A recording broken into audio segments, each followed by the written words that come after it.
Stephen King once wrote that nightmares exist outside of logic, and there's little fun to be had in explanations. They're antithetical to the poetry of fear. In a horror story, the victim keeps asking why, but there can be no explanation, and there shouldn't be one. The unanswered mystery is what stays with us the longest, and it's what we'll remember in the end. My name is Alan Wake. I'm a writer.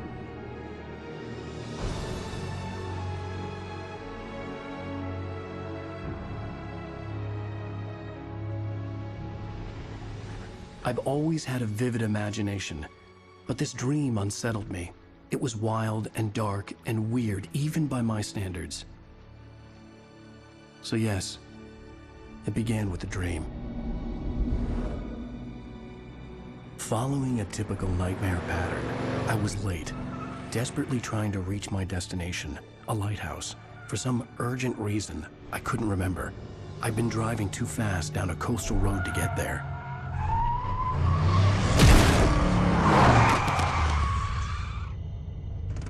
I'd seen the hitchhiker too late.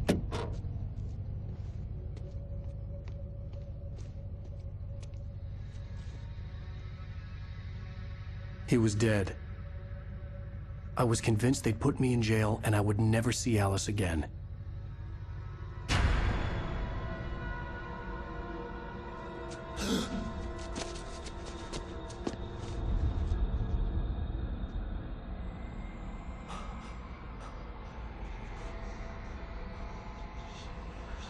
Suddenly, his body was gone.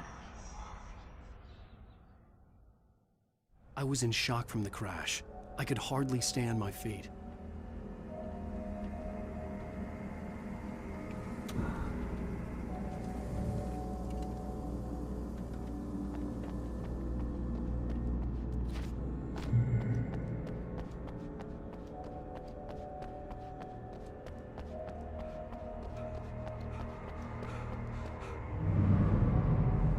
I had to go to the lighthouse. I knew there was something important waiting for me there.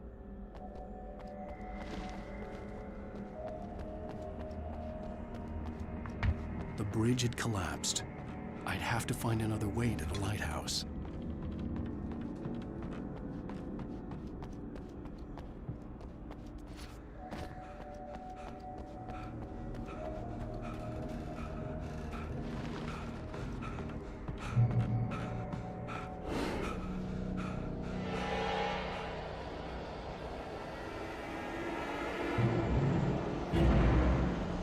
You don't even recognize me, do you, Ryder? You think you're God? You think you just make up stuff? Play with people's lives and kill them when you think it adds to the drama?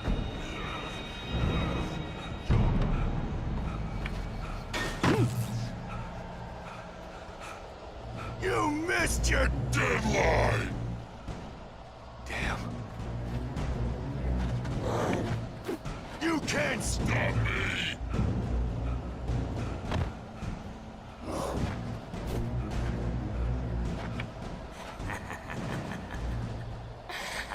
I realized that the hitchhiker was a character from the story I'd been working on. How does it feel to die by the hands of your own creation?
No! No! No!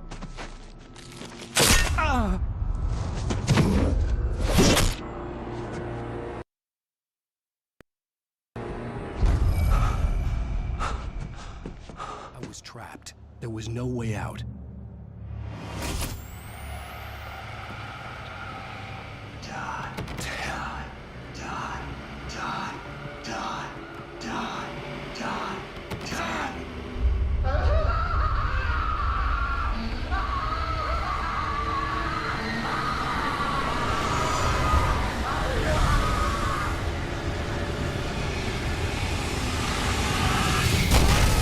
The cabin was a death trap. I had to get out.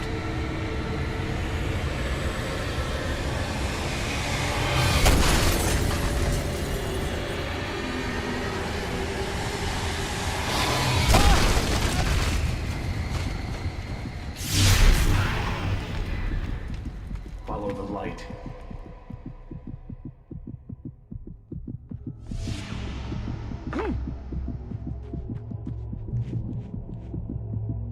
You are hurt. You should go into the light. You are only safe there.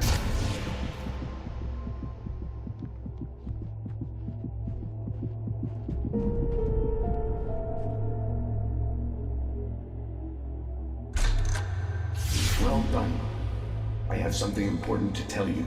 It goes like this. For he did not know that beyond the lake he called home lies a deeper, darker ocean green, where waves are both wilder and more serene. To its ports I've been. To its ports I've been. Do you understand? No. Follow my light.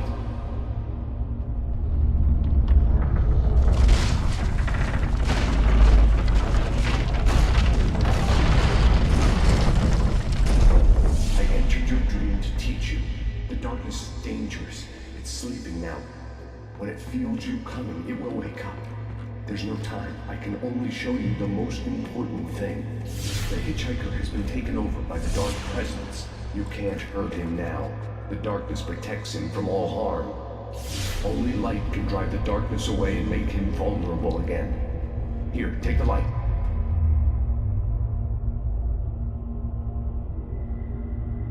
Pick up the flashlight.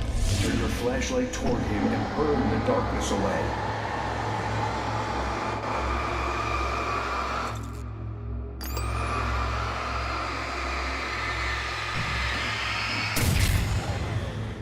You did it.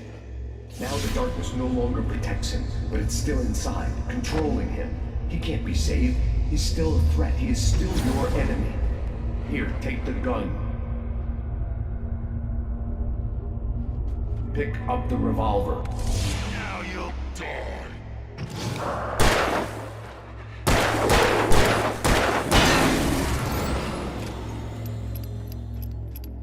Good. You've done well. Remember what I've taught you. That is all. I will give you back your dream now. In the nightmare, a terrible darkness was taking over the world. The lighthouse was the last safe place on Earth.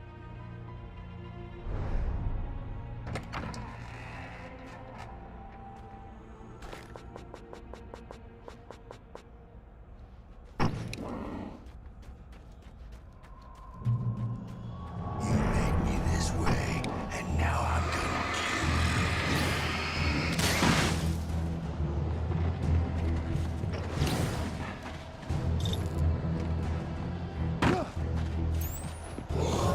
This isn't weak.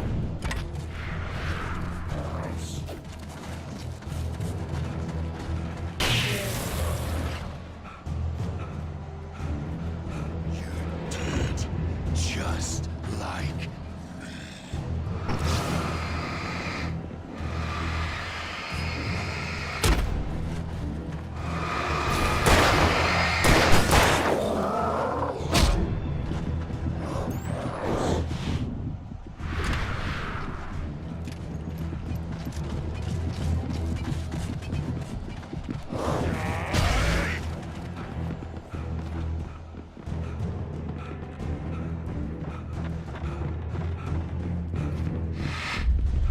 I can keep this up forever.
baby. Just another nightmare.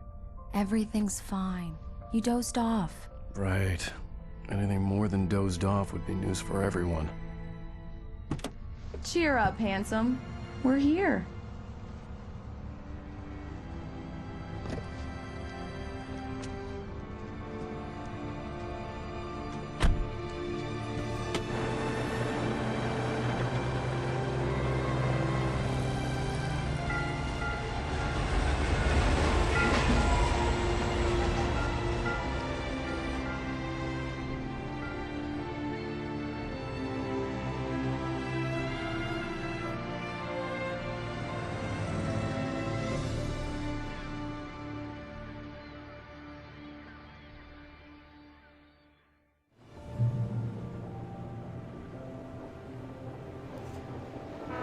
Let's act like we're on vacation. Go stand next to that old gentleman there. I want a shot of you with the town in the background. Sure. I'll even give you a title for the shot. A city boy, moments before he got eaten by a bear. Hi. Hello there. You picked a good time to visit our town. Deerfest is just 2 weeks away. Deerfest, huh? Did you hear that, honey? You have a lovely wife, if you don't mind me saying. I'm Pat Maine, by the way. Nice to meet you. Yeah, I'm Alan Wake. I won't pretend I don't recognize a famous writer such as yourself, Mr. Wake. A pleasure. I'm an avid reader myself. I hope this isn't too presumptuous of me, but I'm the night host at the local radio station. Any chance I could get an interview? Look, Mr. Maine, I'm on vacation. In fact, I'd appreciate it if we could keep my being here just between the two of us. I'm sure you understand. Fair enough.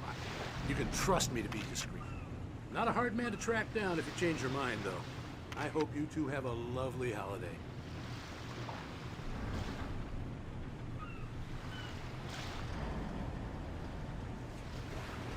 Very nice. I got a couple of really good ones. And I see you made a friend. That's cute. Right. Yeah? Hey, bestseller. How's my favorite writer? Are you there yet? Barry. Yeah. We just got here. Are the locals giving you trouble? Just say the word and I'll hop on a plane and come make sure that you're left alone, Al. No, Barry, we're fine. Great, great. Just want to make sure you can relax and recharge. So, how is the place? Has it gotten your creative juices flowing? Barry, we're just settling in. Okay, Al. I'll call back later to make sure you're doing okay. And you call me if there's a problem, okay? Okay. I'm just looking out for you, buddy. Talk to you later. I love you too, Barry. You know he's going to be calling you every 5 minutes. Barry is Barry. I can always turn off the phone. What did I tell you? Text message from Barry. He says hi to you too.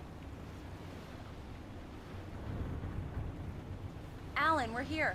Come on, let's get back to the car.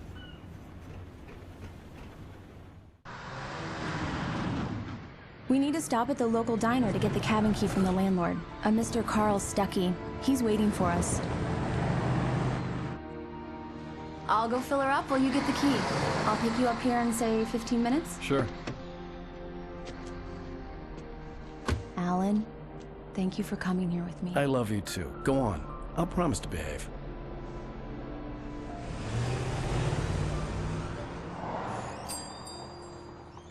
I'd forgotten there were still places like this. Towns where everybody knew everybody. Welcome to the Oh Dear Diner. Hi, I was wondering if you could help me. I'm looking for... Mr. Wake. Alan Wake. Oh, God! I am your biggest fan. I know people say that all the time, but I really am. I'm glad to hear that. Rose. Rose, I'm looking for Mr. Stuckey. Carl Stuckey? Carl? Oh, of course, Mr. Wake. He must have gone to visit the restroom. He'll be back in a moment. I can't believe it. I've got all of your books. I got the cutout from the bookstore when they took it out of the window. And you keep it here. Well, okay. Good for you.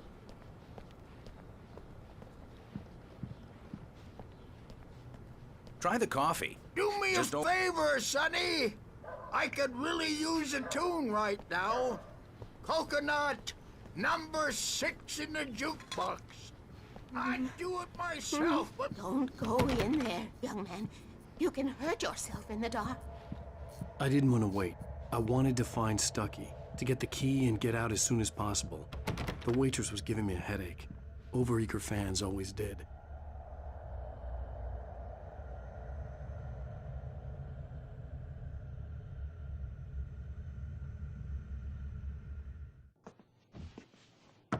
Hello? Mr. Stucky? Carl couldn't make it. Unfortunately, he was taken ill. But I have the key for you and instructions on how to get to the lake. Okay. I wish you a good stay in my cabin. I'll come by later to check how you've settled in. And to meet your wife. I insist. Thanks.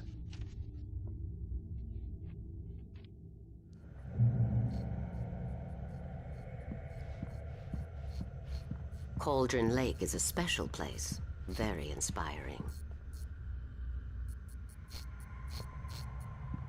You got lucky this time, young man.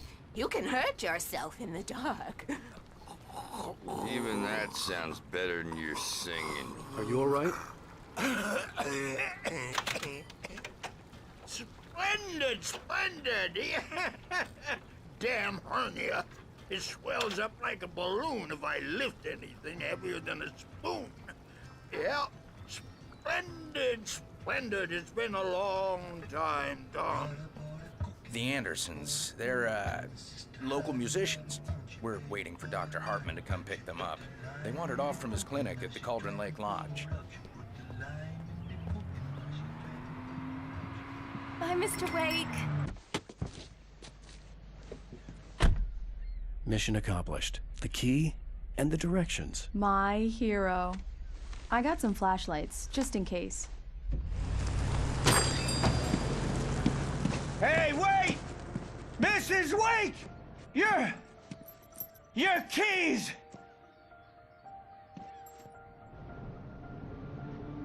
That diner was a real nut house.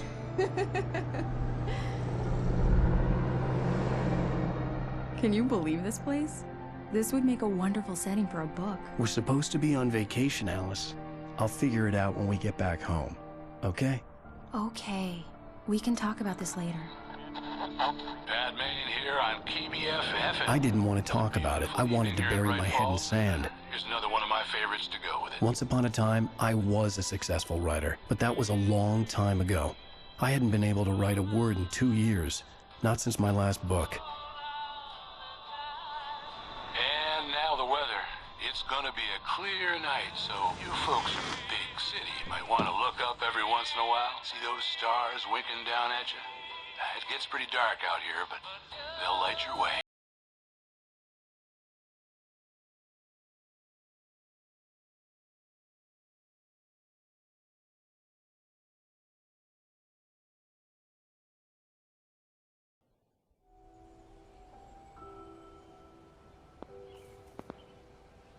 Wow.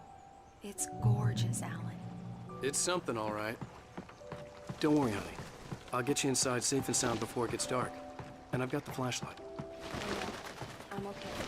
Alice had a phobia, the fear of darkness.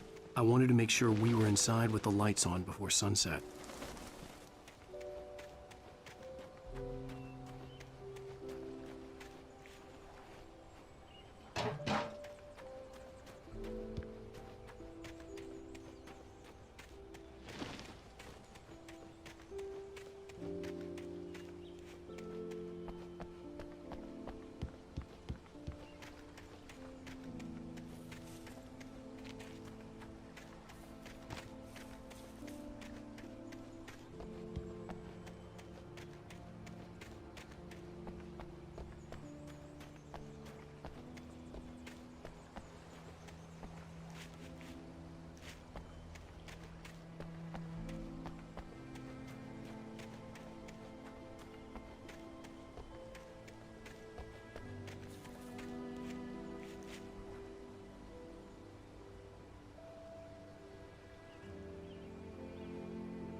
An old generator had been connected to the power cable.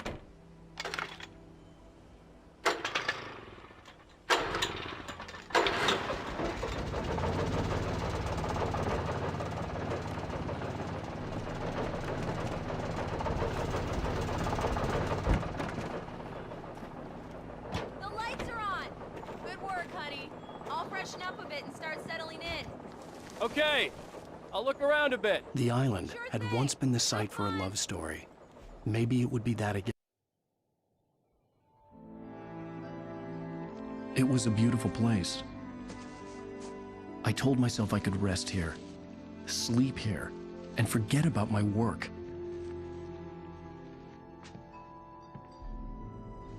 I thought we could be happy here.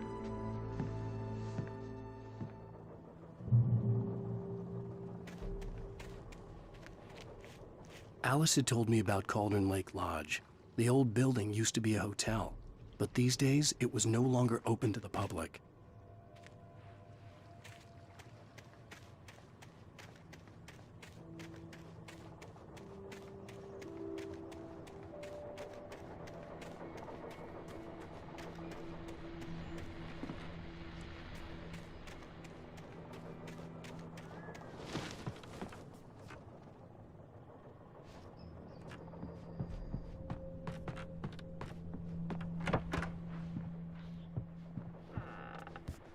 Alice?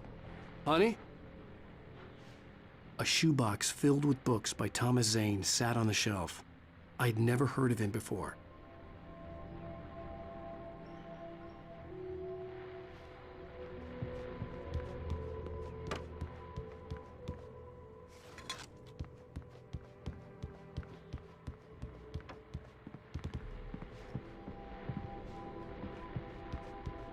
Alan, I'm upstairs. I have a surprise for you.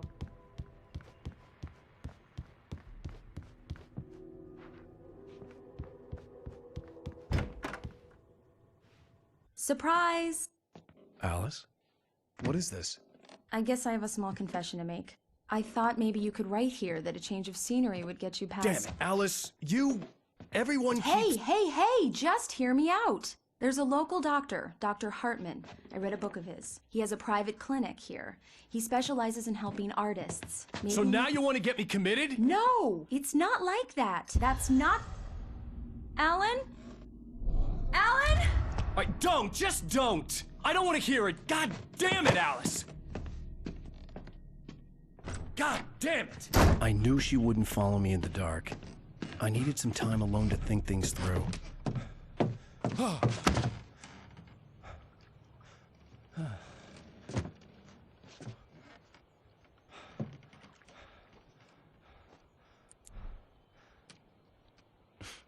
Damn it.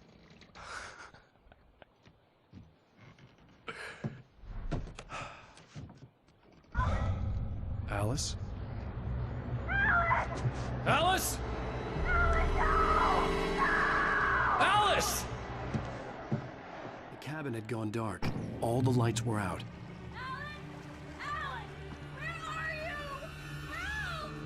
Alice, I'm coming! It's all right, I'm coming!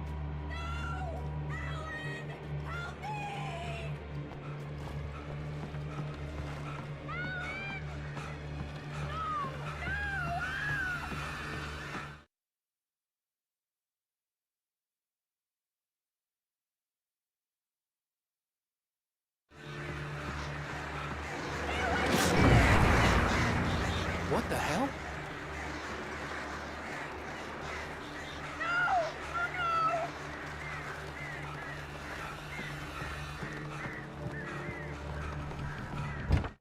Alice? Alice?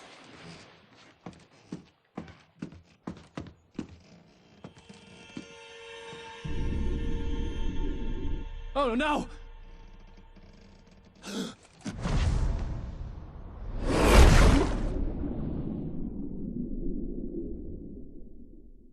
Keep going, Alan. Wake up.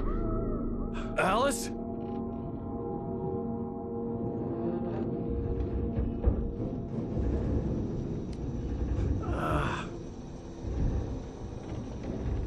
Waking up in the crashed car felt like I had woken from one nightmare and entered another. I couldn't remember how I got there. All I knew was that something terrible had happened to Alice. The phone was dead. I'd have to find help on foot.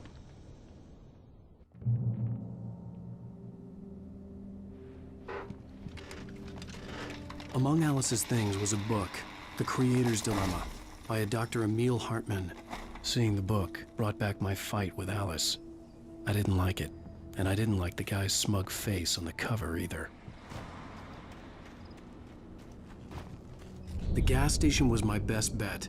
They'd have a phone I could use. It looked like a long hike through the forest to get there.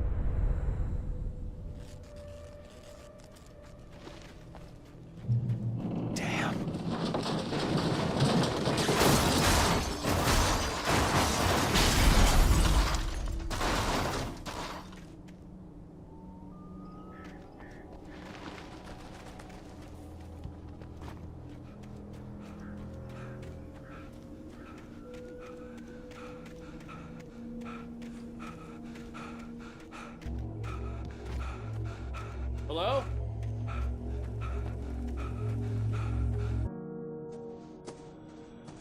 Hello? Is someone there?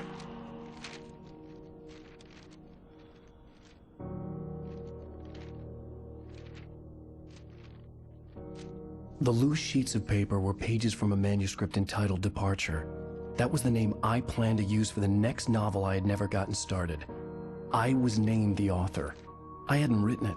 I couldn't remember writing it. In the scene on the page, the hero was attacked by an axe murderer in the woods at night.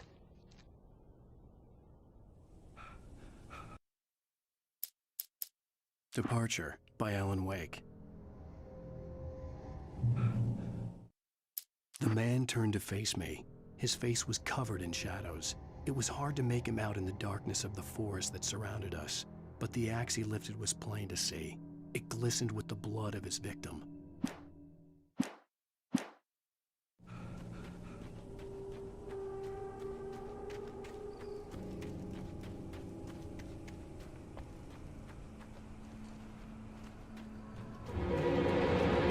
Anybody there? Please, I've been in an accident.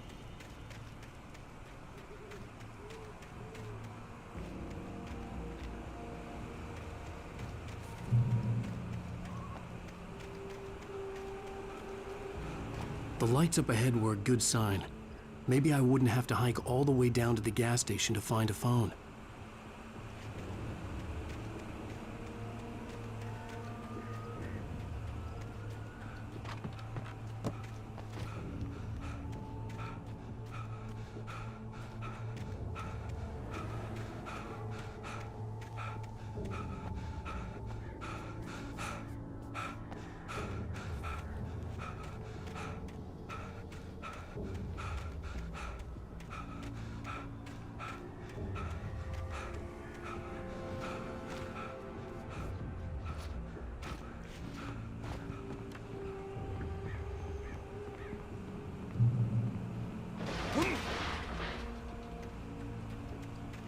Anybody there?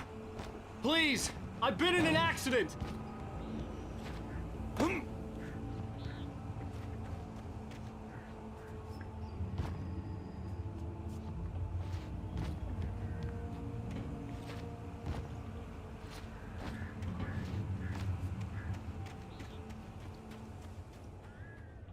Hey! Hey, you! Phil! There's been an accident. I need help. Listen, I need to... Premium cabins for rent in... Nightfall! Oh, hell. Carl Stuckey. Pleased To meet you. Non-refundable reservation deposit required. Fair and square.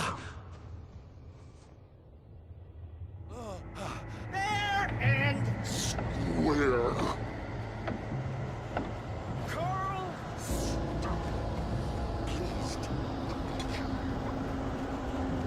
Premium.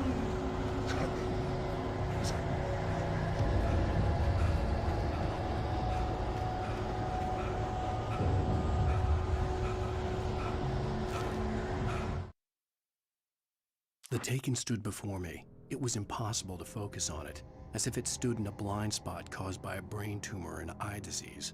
It was bleeding shadows like ink underwater.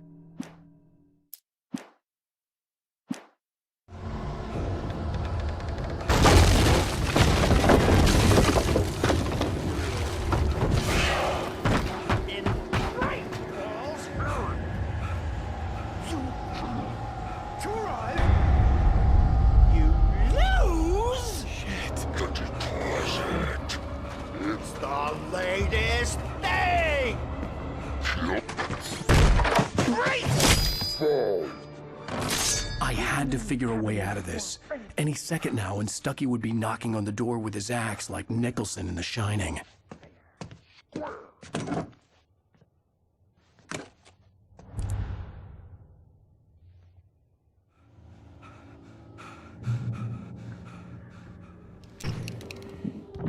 During your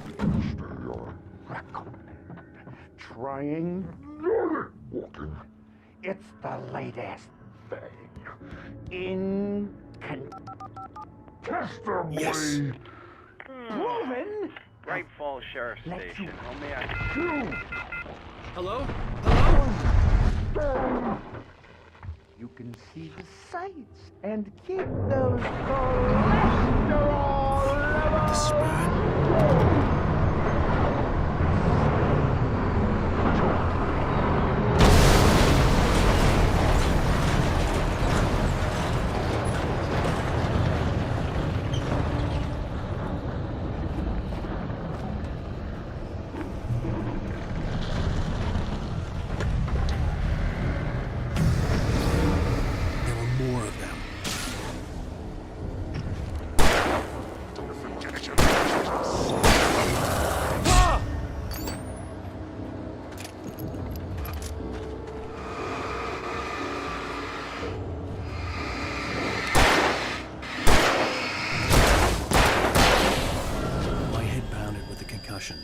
I'd never fired a gun outside a shooting range, and now I just killed someone.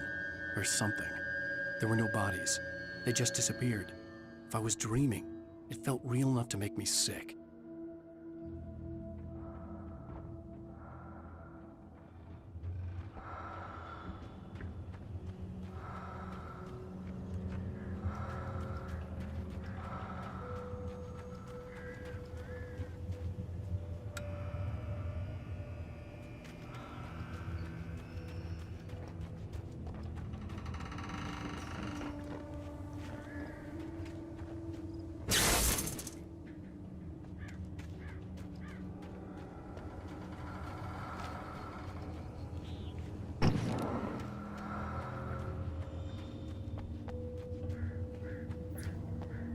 Eerie hand-painted graffiti was revealed by my flashlight. Someone had hidden a chest of supplies near it.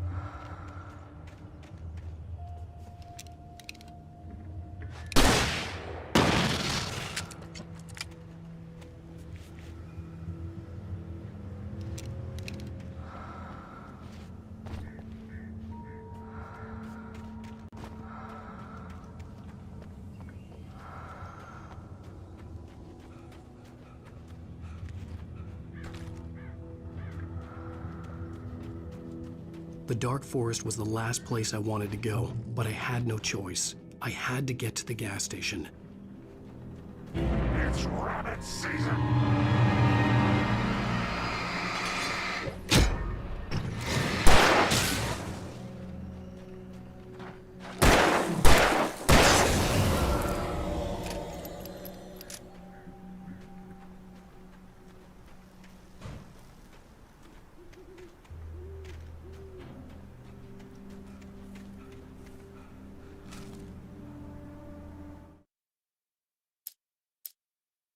Rose knew she had been gushing, but right now she didn't care.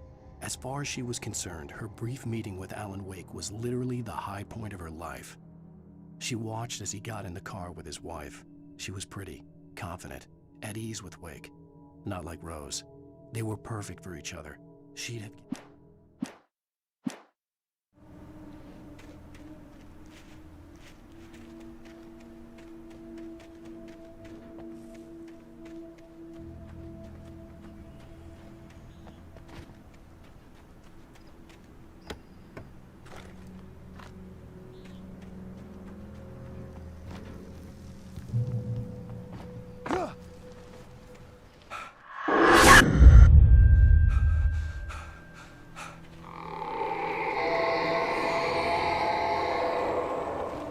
What the hell was that? When I saw the river below, something uncoiled itself inside me.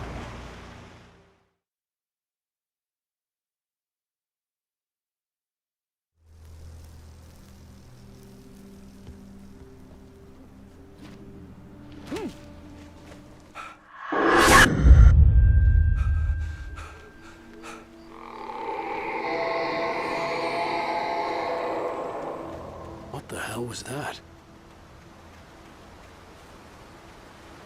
When I saw the river below, something uncoiled itself inside my head. I realized that I'd have to find a way across. I didn't even want to look at the water.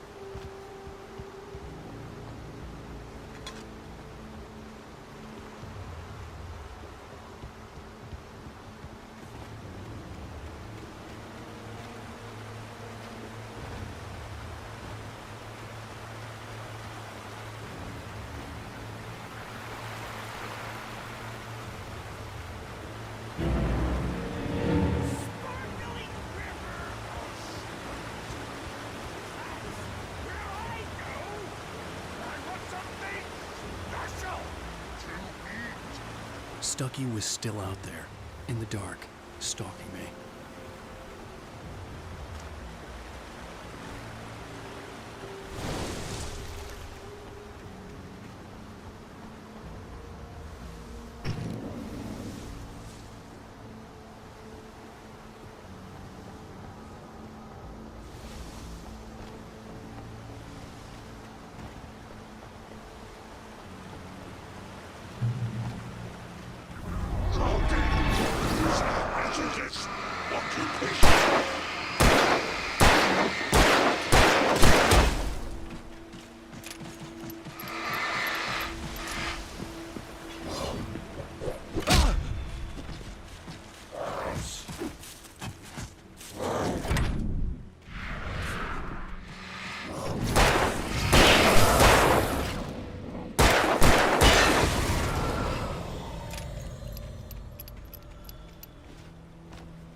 The staircase was broken. I had to make my way up some other way.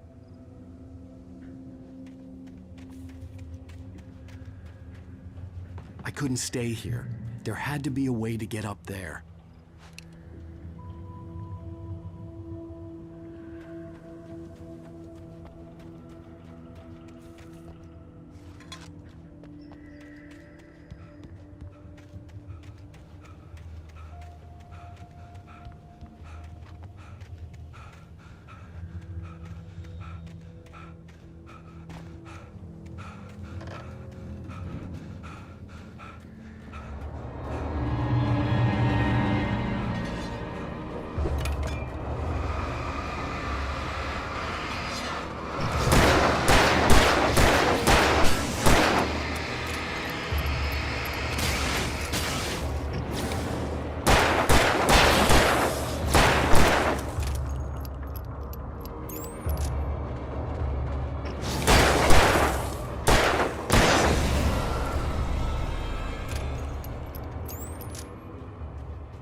I heard them before I saw them, swooping down from the sky and screeching as they came.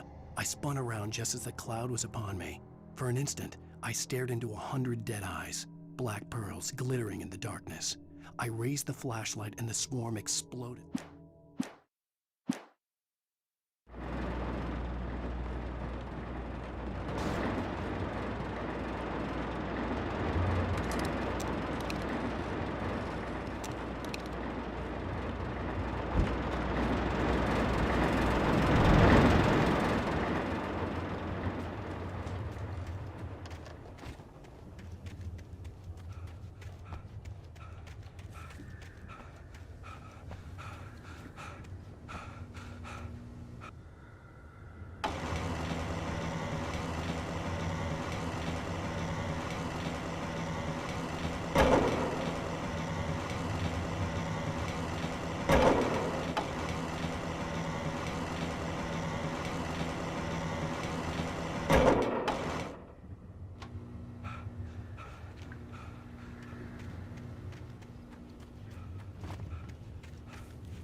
Well, I was just outside for a breath of fresh air, and what a night.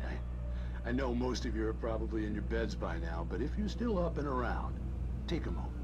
Step outside for a spell and breathe in deep. The weather's absolutely...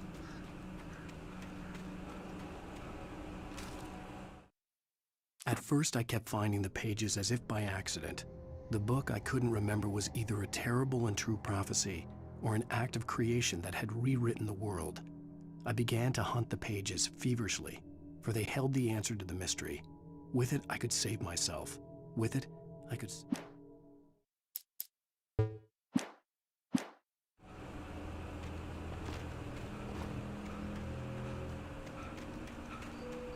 The gas station was closer now, its light welcoming in the darkness. Paul makes the best dogs in the state. Belly Burster is the best with no contest. Monster Dog is second best. The famous dog is...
I stepped into the gas station's garage. It was dark and quiet.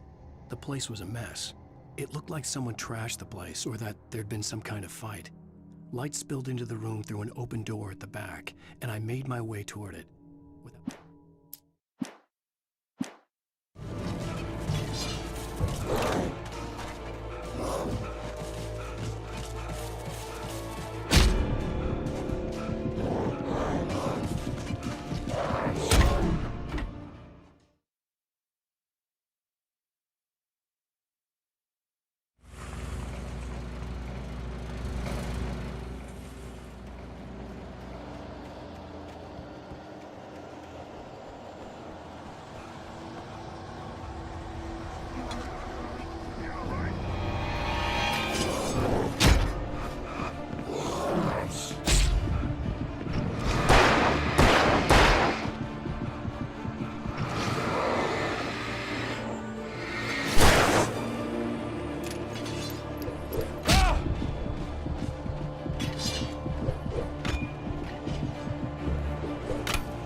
magnificent!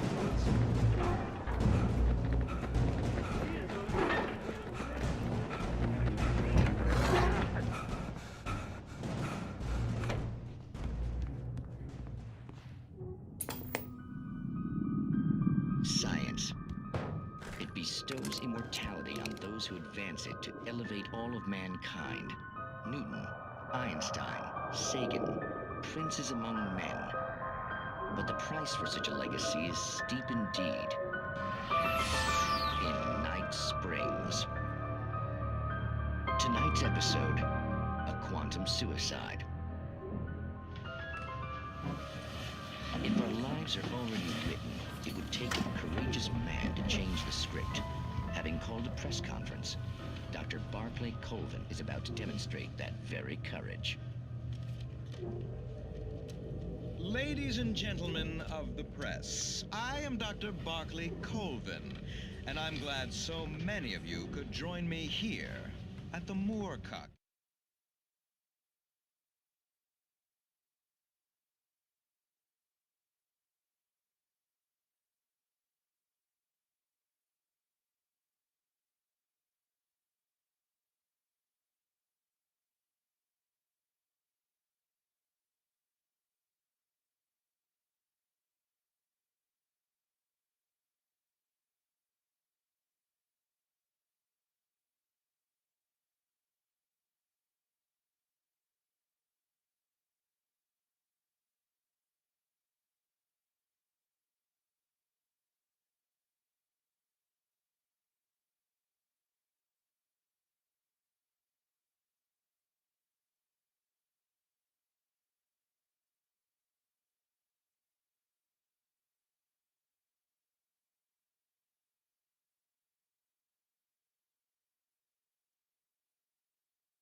Institute. Tonight, I'm going to give a practical demonstration of the many worlds interpretation. As you can see, this is a loaded 9mm pistol. It shall be part of a thought experiment. And now, a real experiment, known as a quantum suicide. Did he say suicide? Is that a real gun? He's kidding, right? Please, please, stay calm. There is no risk. Observe what occurs when I place the weapon against my own forehead. Now, you might think this round is merely a dud. Not so. Observe the flower pot. And yet, I myself cannot be harmed with this gun. With each pull of the trigger, two new realities branch off. One in which the weapon didn't fire, and one where it did. With my machine here, I have ensured that this reality is always the former. I have bestowed upon myself quantum immortality. Under no circumstances can this gun kill me. So wait. What you're saying is that every time you pull the trigger, in another reality, you die? Yes, of course, but that's completely trivial. There's an infinite number of things that could happen at any moment, and they always do happen somewhere. The point is, this one thing did not happen here. You're insane, Colvin. Insane? Insane? Hey, was this thing supposed to be plugged in? I stumbled on it. You fools! Gaze upon quantum immortality.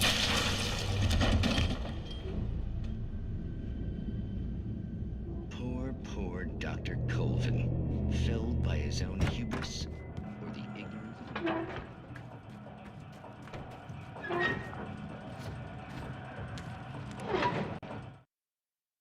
The cabin on Cauldron Lake? She asked. The sheriff looked at me suspiciously. The early morning light flooded through the office windows. I would probably never have gotten out of the woods alive without her help.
Stucky's body vanished, leaving behind only a lifetime of nightmares to come, assuming I'd reached the lights of the gas station alive.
I recognized the parade float I had seen in Bright Falls when I first arrived with Alice.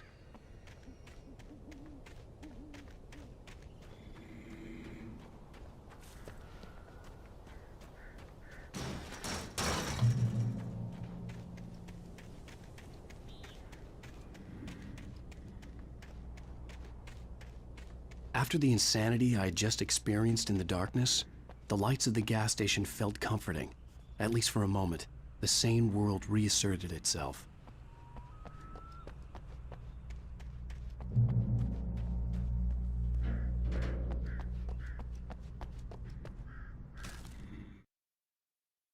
Stucky spat on the garage floor and tried to shake the cobwebs from his head.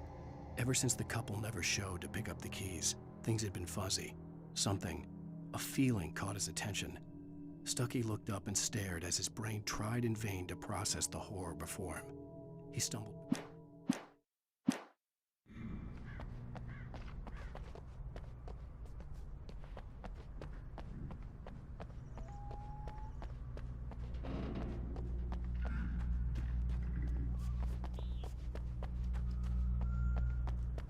The garage was a mess.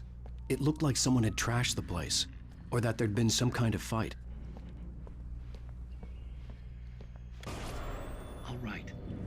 I'll keep writing. Outside, there's only darkness. Outside the cabin, outside the story, there's only darkness. I can feel her presence in the dark. Just now, I could smell her perfume in the room. I'll reach her, I'll fix it up. I'll bring her back. The story will come true. If I stop, she's lost. I don't believe this. It'd been me on the TV, talking crazy. Was I losing my mind?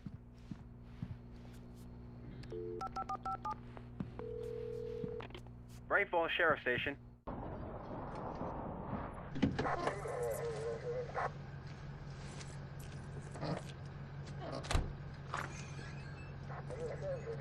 Oh, thank God, Sheriff. Sheriff Sarah Breaker, you are... I'm Alan Wake, but listen. I was in a car crash. My wife, Alice, she's missing. Calm down, Mr. Wake. We were staying in a cabin on the island, on Cauldron Lake. There's no island on Cauldron Lake, not since the big eruption in the 70s. Please, I can take you there, okay? You look like you've taken a pretty bad knock to the head. Are you okay? Listen. We'll figure this out. Please get in the car. We'll swing by the lake and then we'll go to the station, okay? Mr. Wake, have you seen Stucky, the guy who owns this place? I realized I couldn't tell her what had happened in the forest. She wouldn't have believed me. And then she wouldn't have helped me with Alice.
Wake.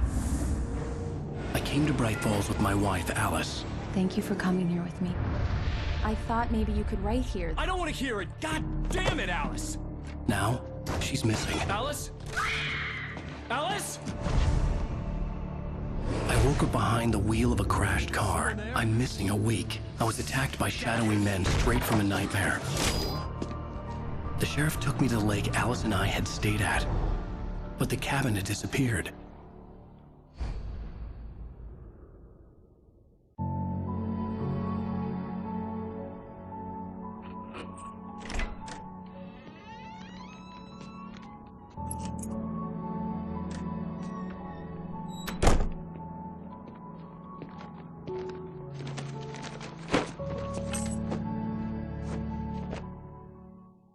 Honey, I'm home. Back here, sweetie. How was it? Worst weather I've ever seen. You should put some coffee on. It'll warm you up. Hey, handsome. This is gonna be a long night, but these shots are turning out great. I guess you're gonna need that coffee then. I'll go put it on.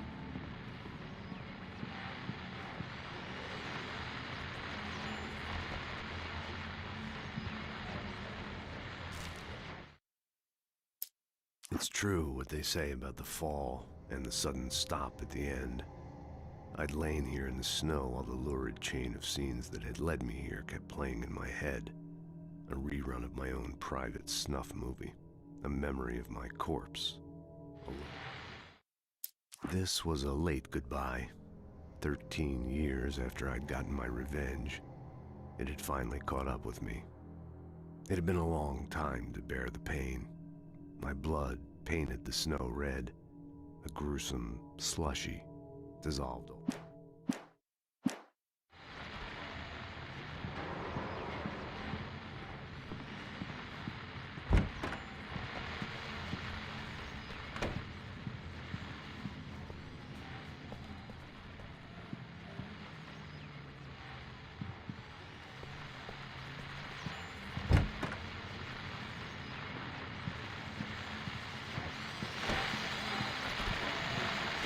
The continuing freezing rain and heavy snowfall have necessitated a winter storm warning in the entire tri-state area. People are advised to stay indoors as many roadways are already closed. And city officials are not expecting snow crews to keep up with the weather. We're now on the third day of the blizzard, and the weather is not expected to clear up anytime soon.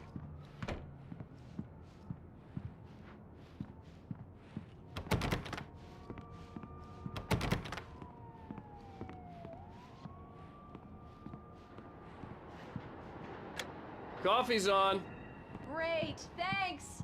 I'll need it if I'm gonna finish this by tomorrow.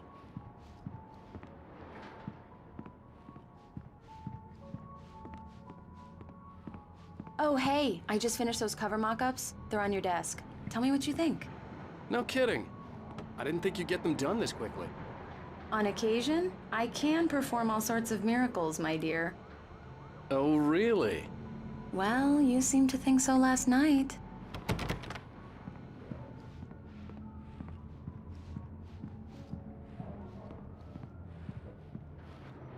These look really good. Oh, sure, until Barry gets his hands on them. Which, by the way, will happen over my dead body. The last time was the last time. Oh, and speaking of Barry, he called. Alan! Alan, please check the fuse box. I'm right here. I'm on it, honey. Please hurry. I'm right here, baby. I'm fine, I'm fine. Just get the lights back on. Honey, it's a now, power please. outage. I've got the flashlight. Okay. Hi. You okay? I'm sorry. It just really spooked me. Don't worry. We'll just break out the candles. I know it's stupid, but it's just... especially when I'm not prepared for it, you know? It gets to me. I love you. Tell me a story, writer. Okay. I used to have these nightmares when I was a kid. The dark really spooked me, too. When it got really bad, my mom gave me this old light switch. She called it the clicker. The clicker, huh? Yeah. If I ever got scared of the dark, I could just flip the switch and a magic light would scare the monsters away. Oh, sure. Here it is. Alan. Maybe it'll help you, too. Yeah, nice story, writer boy. You made that up right now, didn't you? No. Seriously. I love you, even if you are a liar. Thanks for this.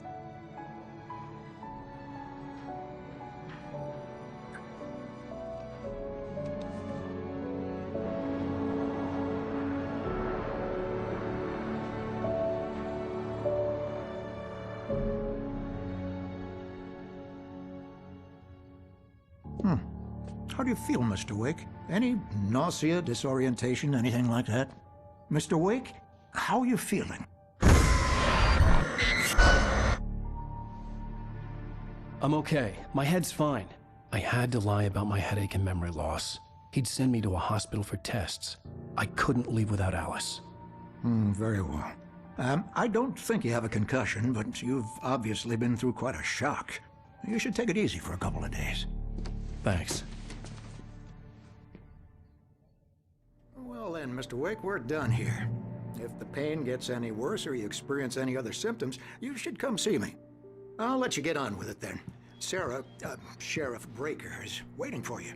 She's very good at her job. I'm sure she can locate your wife in no time. Doc Nelson was the image of a small-town doctor. Sheriff Breaker had called him to the station to take a look at the cut in my head.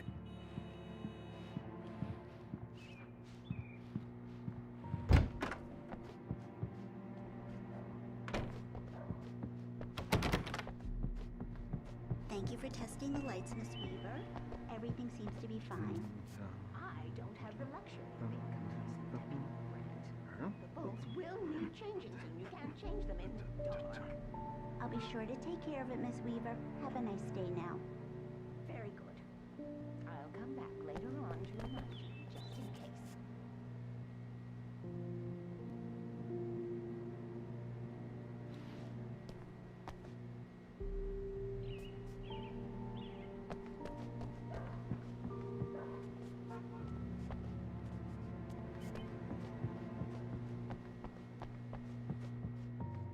Mr. Wake, the sheriff is waiting for you in her office down the corridor. That was Cynthia Weaver. I guess you can call her the town eccentric. She used to be the editor of the Come in, local Mr. newspaper, Wake. but she's Your focused phone's on the on desk. The battery was other things dead. these days. It's charged now. Have you started looking for my wife yet? My men are already on it. Now, can you tell me what happened? I'm not sure. I can't remember. We were arguing. I walked out of the cabin. The cabin on Cauldron Lake? How did you end up at Stucky's gas station? I wanted to tell her what had happened last night, but I couldn't. She'd lock me up. Excuse me, I need to take this. Hello? Alan, please help me. Alice? Stop talking to the law. You'll do exactly what I say if you ever want to see your wife again. Who is this? Go to the back lot. There's a hole in the fence on the left. Look inside the junker. I left a little something there to convince you we're all on the same page here. After you ditch the cops, you're gonna meet me in Elderwood Mr. National Wake, can I Park. help you with There's a spot anything? called Lover's Peak. Midnight. Don't do nothing stupid, pal. We're watching you. I need to get some air. The sheriff said I could go out back. I couldn't go anywhere yet. I had to play along with the caller. Alice's life was at stake. I'm at Stucky's gas station with Thornton. There's no sign of him. Wait. I don't... Hey, mister! Hey, can you turn the lights on? The deputies, they don't understand. They won't listen. In spite of its human mask, to describe the dark presence as intelligent would have implied human qualities on something decidedly inhuman. I need it to be bright in here. Hey! The early morning light hurt my eyes and made my head ache. The man on the phone had said, go through the fence on the left.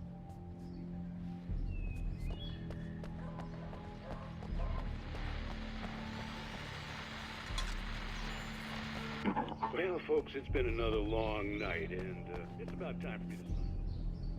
Knows I need my beauty sleep.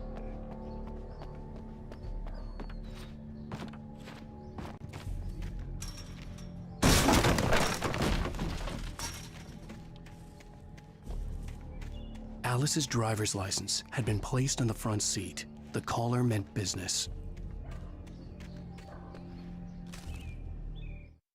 The kidnapper fired his gun one last time, and the shadow vanished into the darkness it had come from. See? Nothing to it, Wake. The thought of Alice in his hands was revolting.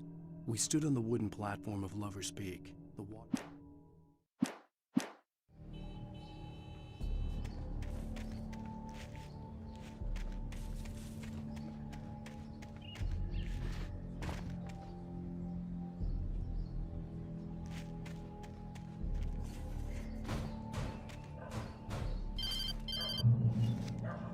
Barry? Ow! Thank God! Where the hell have you been? I've been trying to reach you for a week, you and Alice. I've been worried sick I'm here in Bright Falls. Barry, listen to me. I'm at the sheriff's station. Come and get me. I can't talk now. Al, what the hell is going on? I had to get the sheriff to let me go. I needed to get to Elderwood National Park to meet Alice's kidnappers.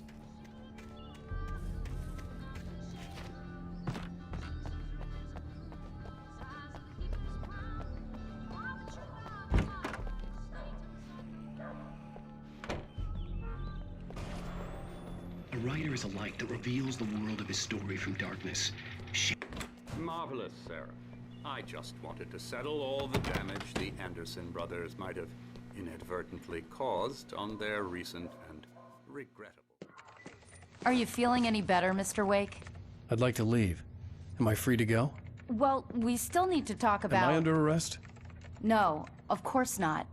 But I need to know where you'll be staying so I can get in touch with you. I'd avoid the motel. The Majestic is known for its roaches. The cabins at Elderwood are pretty nice, though. That sounds perfect. I'm Dr. Emil Hartman. I'd like to invite you to stay at Cauldron Lake Lodge. Did you talk to my wife? I had the pleasure of discussing your situation with her on several occasions. Did you set something up with her? I invited her here. My clinic is a place where... Oh, hey! Oh, my! Take it easy. Hey, nobody move! Get your hands off of my client! Who are you? I'm Barry Wheeler, his agent. If you have business with Mr. Wake, you talk to me. You yokels won't know what hit you once I sick my lawyers on your asses. No harm done, Sarah. I'm all right. I don't want to press charges. Mr. Wake, my offer still stands. Get me out of here. What the hell was that about, Al? We don't need a replay of that thing with the paparazzi. I thought they were gonna lock you up. I had to talk to someone. I told Barry everything. He thought I was certifiable, but when he heard about the manuscript, I had him. The fact that I'd written something, even if I couldn't remember it, was enough for him. He smelled money. And he believed that Alice had been kidnapped. Anything beyond that was another story. I had a midnight appointment with the kidnapper in a place called Lover's Peak, somewhere in Elderwood National Park. The plan was to rent a cabin. I don't like it, Al. I don't like any of it. It's not good. In fact, it's the absolute opposite of good. Mr. Wake! Barry, you found him. Hi, Rose. Oh, wow. I was just thinking about you, too. Great. I was just bringing Rusty some coffee. He's on the balcony, looking after Max. Poor thing.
Really need to go. Great to see you again, Mr. Wake. Later! Who's Max?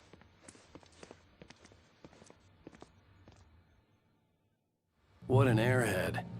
Jeez, Mr. Takes a swing at everybody. This is not her fault. She's a very nice girl and, more importantly, a fan. She even has a fan site dedicated to you. And she was very helpful when I was looking for you. Seriously, Al, what you were saying in the car? Just listen to yourself. What, you shot a guy and his body just disappeared? When was the last time you slept? What, are you high? Have you been drinking? No! Look, Barry, I'm missing a week. And someone's got Alice. Do you and everything's understand what it sounds like when you say stuff like that? Don't get me wrong, it's a good story, could be a bestseller. But when you start confusing fiction with reality, you're buying yourself a ticket to the funny farm. All right, wait here.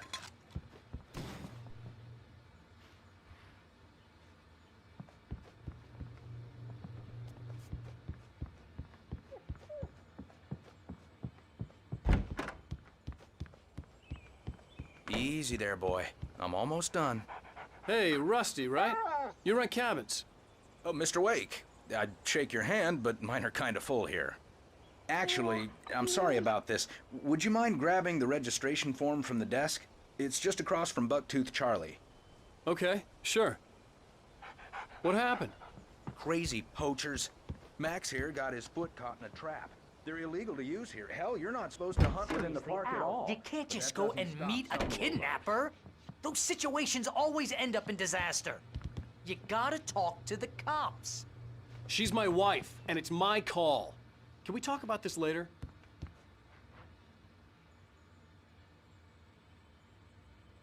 If you're trying to pull a joke on me, freak me out, it's working.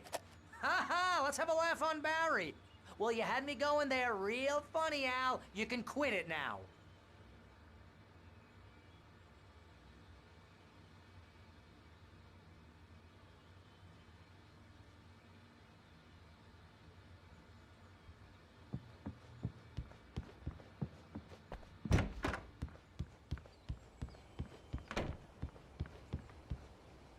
I think this is the form you wanted.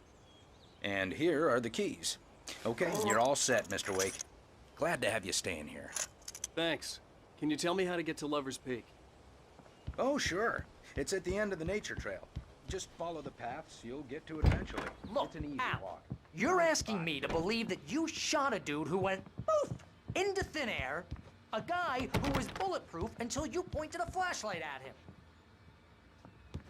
You hear that from people who end up spending time...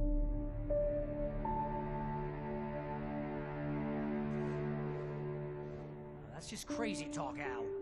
Al? Al?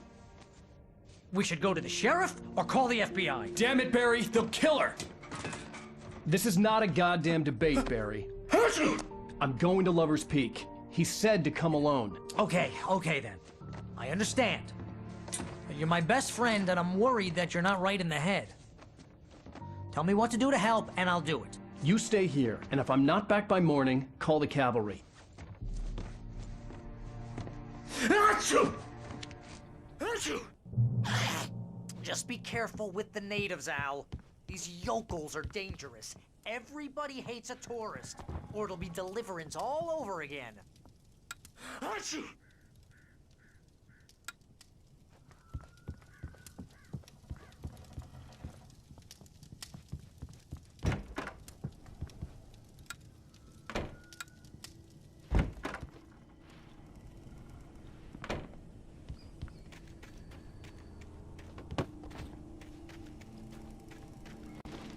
I'll wait here, Al. I'll hold down the fort. I'll be with you in spirit every step of the way, Al. Locking the door now.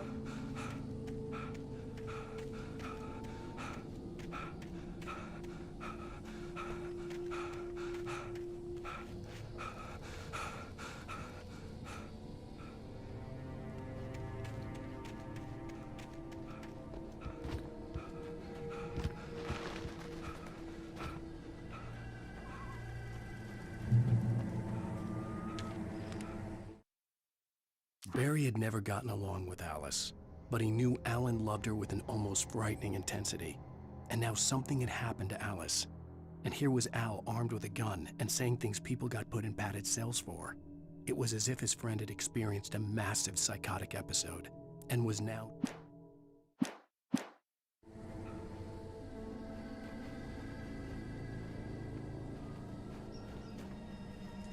Barry had the keys to the car he rented. Wasn't a long walk to the visitor center, and it wouldn't be any use to me in the forest.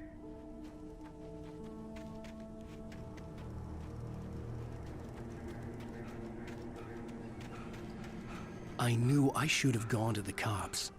This wasn't the smartest thing I'd ever done, but I was still angry with Barry for trying to talk me out of it. These people had called me right in the sheriff's station. The cops wouldn't scare them, and they had Alice.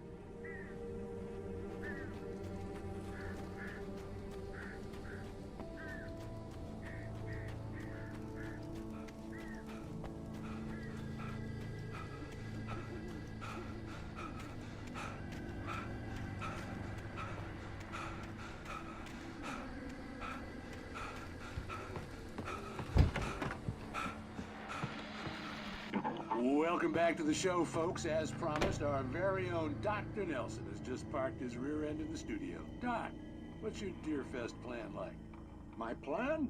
You make it sound a lot more organized than I ever seem to manage.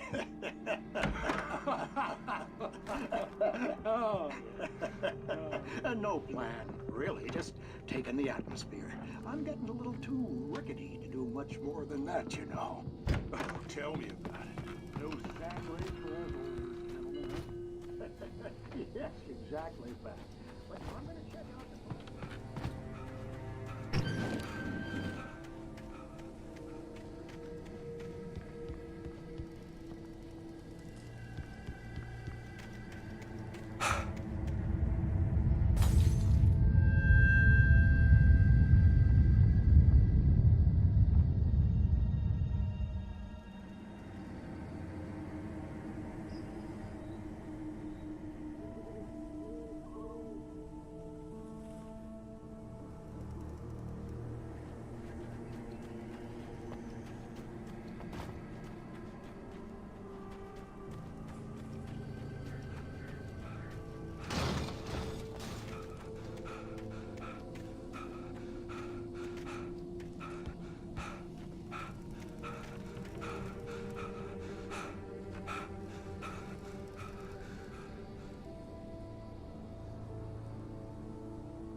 Crime and punishment.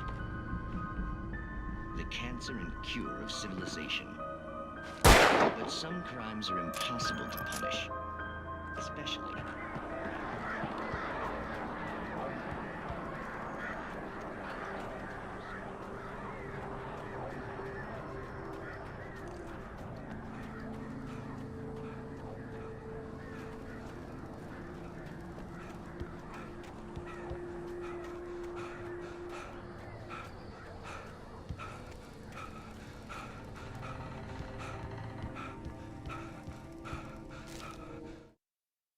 Rose knew that Rusty was in love with her, and she liked him too.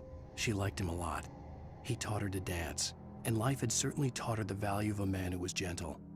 He treated her well, made her smile, made her feel good.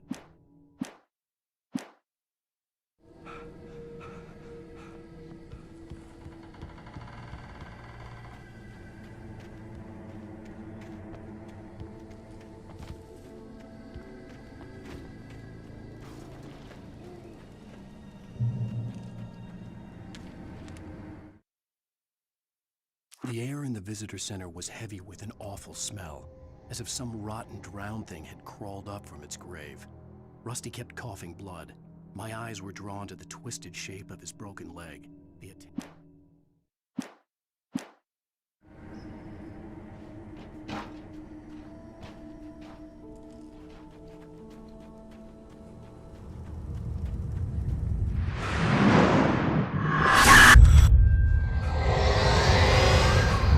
Vision left me weak.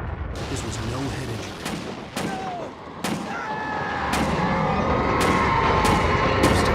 Damn. Rusty, hang on! Oh God! I'm coming! Please, help me! Help me! Help me! Can you hear me? Anyone! Please, help!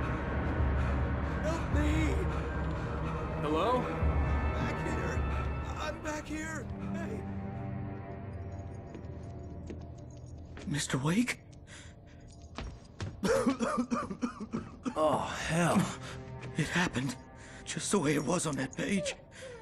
I found. Came true. It knew. So dark. It'll come back for me. You must... The lights. In the office. I have the key. Okay, Rusty. Hang on. I'll be right back. Whatever did this couldn't be far. Rusty had found a page from the manuscript. It would help me understand what had happened. Shh. Good boy.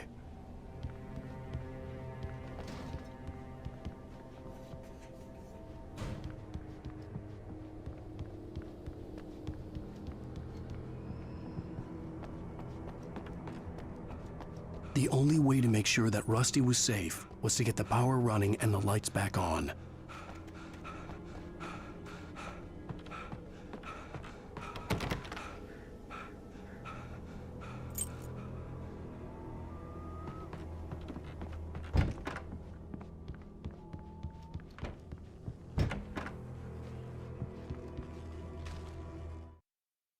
At the last instant, I changed direction and threw myself down.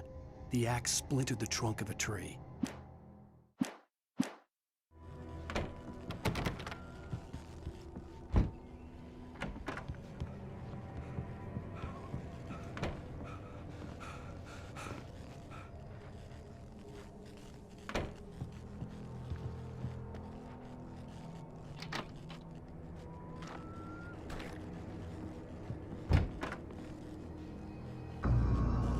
I was too late. Someone had destroyed the circuit breaker. There was no way to get the lights back on. Rusty! Rusty! The ground was covered with green patches that looked like liquid darkness.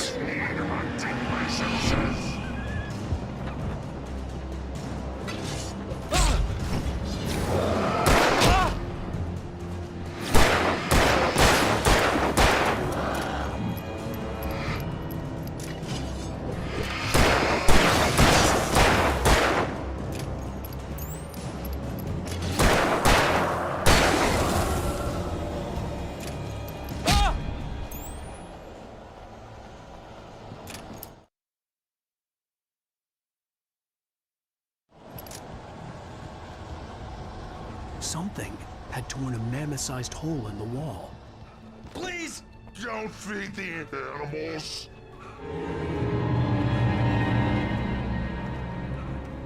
Fishing is only permitted for those visitors who purchase a park fishing license. Obey!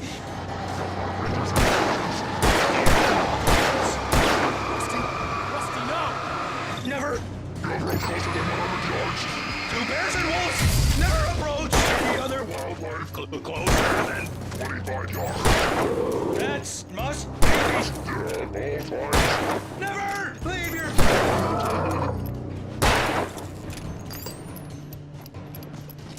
It is.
Forget about it, Barry. It's just me going crazy.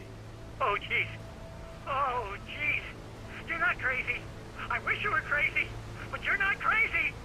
Ow, be careful. Stay in the cabin. Don't open the door for anyone. I mean it.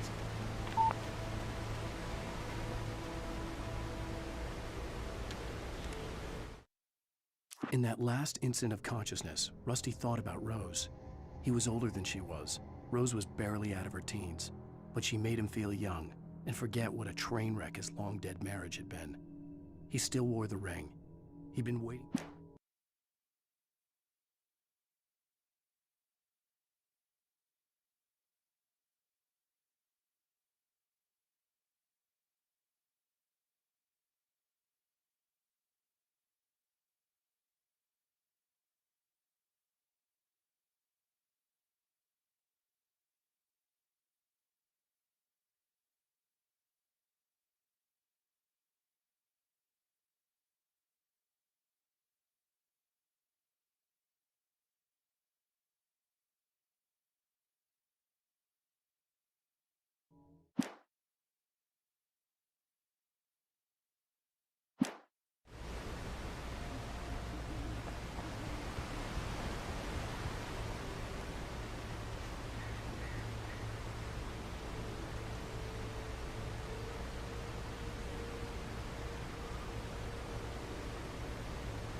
Lover's Peak was at the far end of the nature trail.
Lover's Peak was at the far end of the nature trail.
Nobody in Bright Falls seemed to know where Al was, but Rose, the waitress at the diner, had seen him.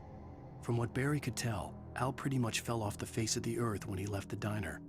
Rose was just the kind of fan that Al hated, but she really tried to help. She was smart too, knew a lot about what was going on in the town, knew a lot about Al, even knew who Barry was. Barry liked her.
I turned the corner, afraid of what the flashlight's beam might reveal. Suddenly, a roughly painted symbol of a torch glowed in the light. Behind it, hidden by a rock, sat a battered metal trunk. It was here for a reason, packed with supplies, batteries, flares, ammo, things you need to make it through the dark.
Agent Nightingale didn't want to be in Bright Falls.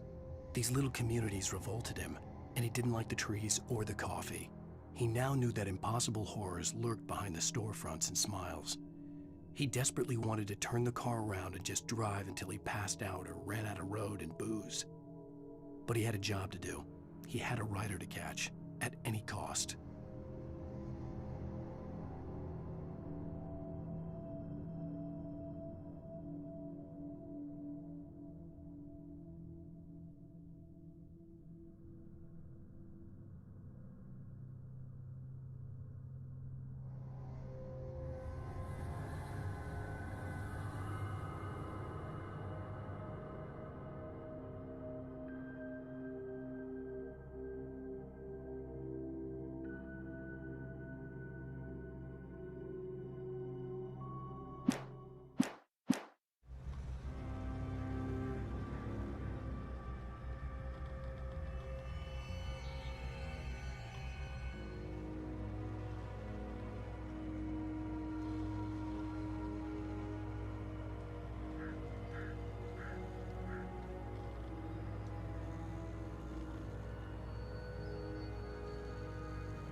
Shit.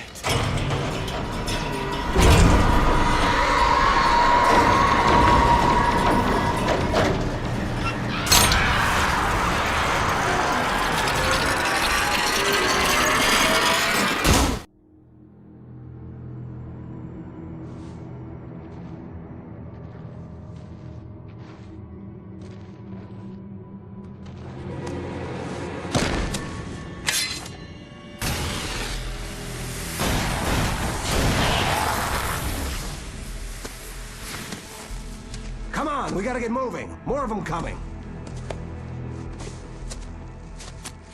That flashlight's kid stuff.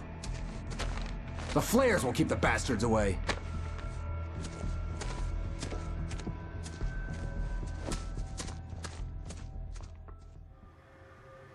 You can see them too? Hell, of course I see them. Come on, we gotta move. Why? Because that's the way the story goes. Yeah, but... Let's move!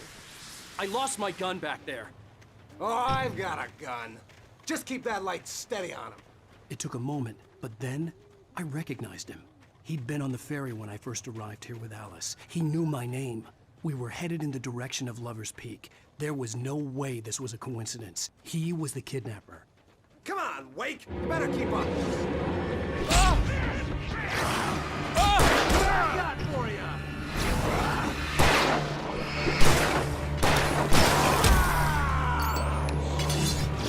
Damn it! Monster!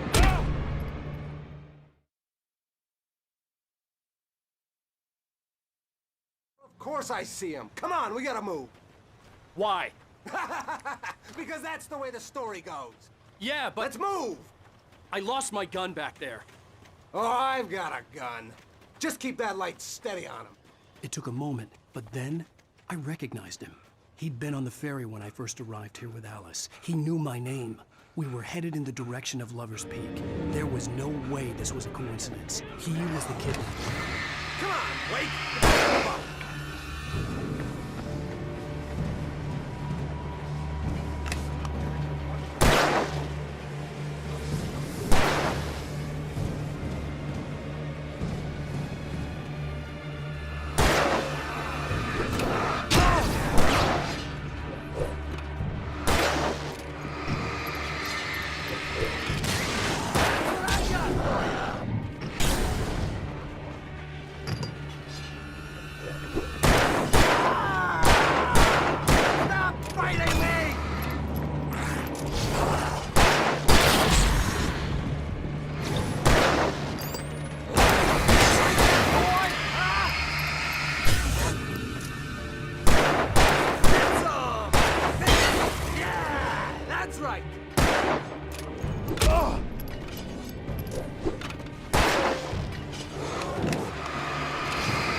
These stairs, Wake.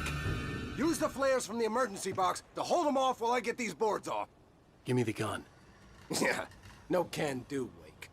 Are you kidding? Give me the gun! No time for back talk. Hold them off, damn it.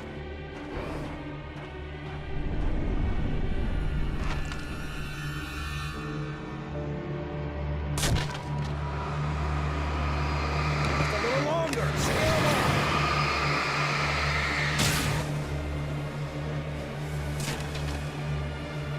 Get some light on those bastards. That'll keep them off us.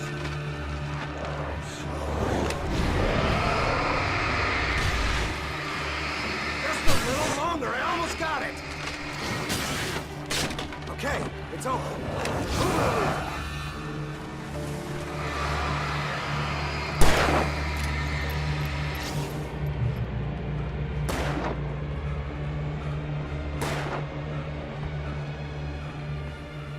Better get ready. They'll be on us soon.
Oh, you feeling better now, Wake? All cozy and safe.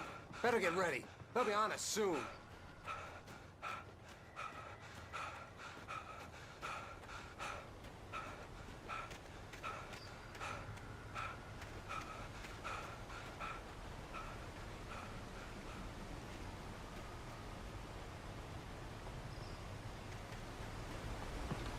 This is it, Wake. The last stand. There's more flares here. Get ready. We fight them as long as they keep coming. Give me the goddamn gun! They're coming! That's not how this goes. Get with the program.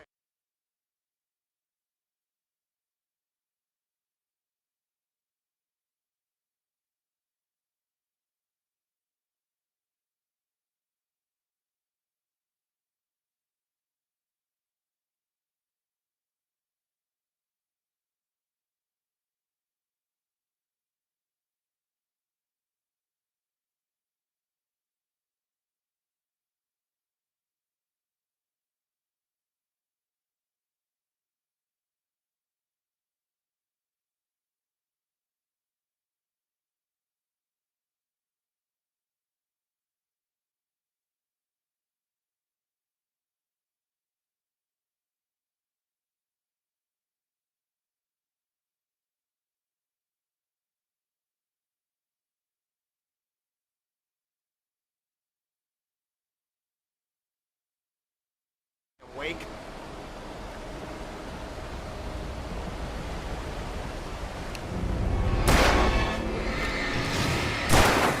Monster!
Let's cut the act now. Where's my wife? I knew you were gonna say that. I read it all before. You're a hell of a writer. Congratulations. You're gonna bring about something glorious and terrible once we get you some proper editorial control. What the hell are you talking about? Where's Alice? I want the entire manuscript, or she's gonna suffer bad. You touch her and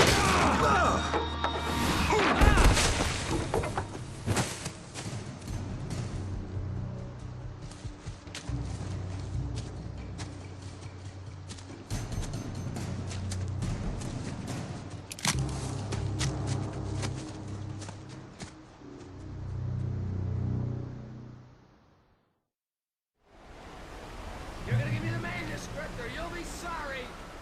No! Come back here! I swear I'll kill you if you hurt Alice! Do you hear me? Come back! On more than one occasion, Alice had tried to explain to me how it felt to be afraid of the dark. To her, darkness wasn't simply the absence of light, but something more tangible than that. Here! He had Alice, and he wanted the manuscript because he thought it held something.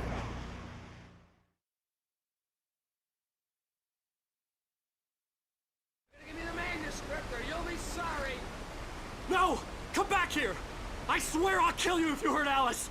Do you hear me? Come back here!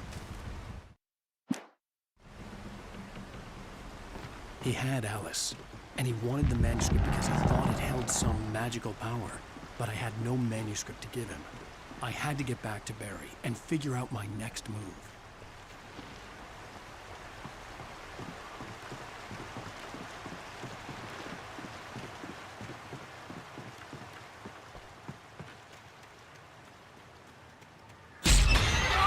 What the hell? Rusty warned me about these traps. It hurt my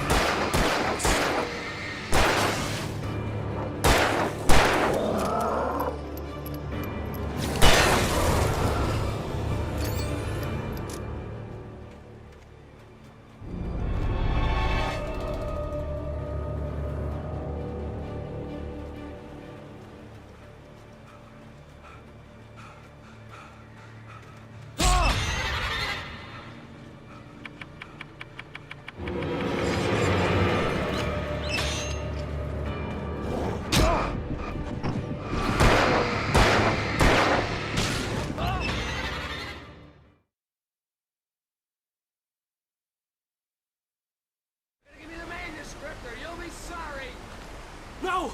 Come back here! I swear I'll kill you if you hurt Alice! Do you hear me? Come back here! He had Alice on more than one occasion. And he wanted the manuscript because he thought it held some magical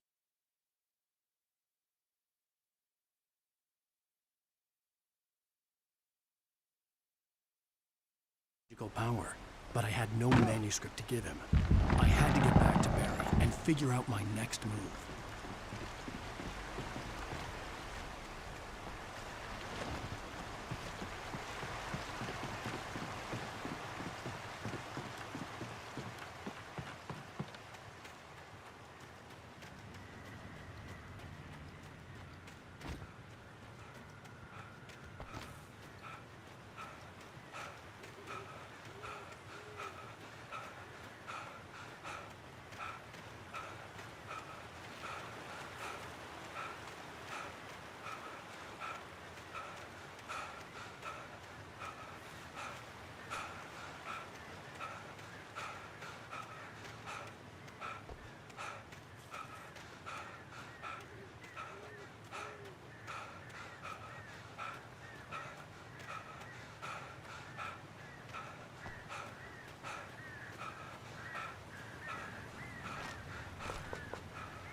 The night had been one desperate situation after another. I was exhausted, and my body felt as though it had been chewed up and spat out.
made no sense.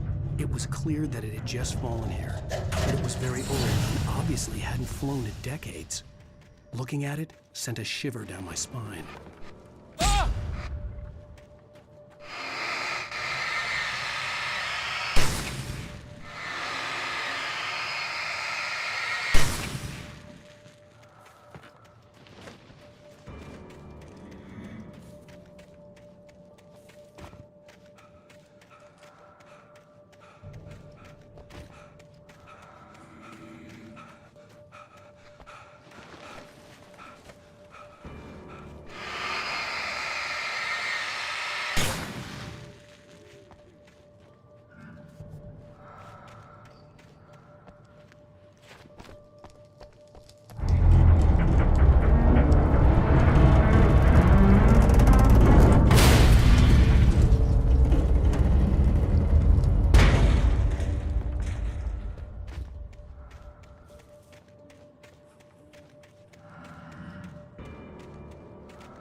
logging site was a mess.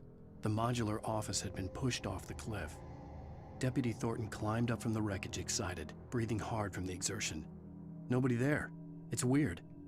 Don't you think that's weird? Bored, Mulligan let out a mighty snort. Hell, it's always weird, Thornton. Just a question of sorting out what kind of weird it is this time around.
Beware of Widowmakers!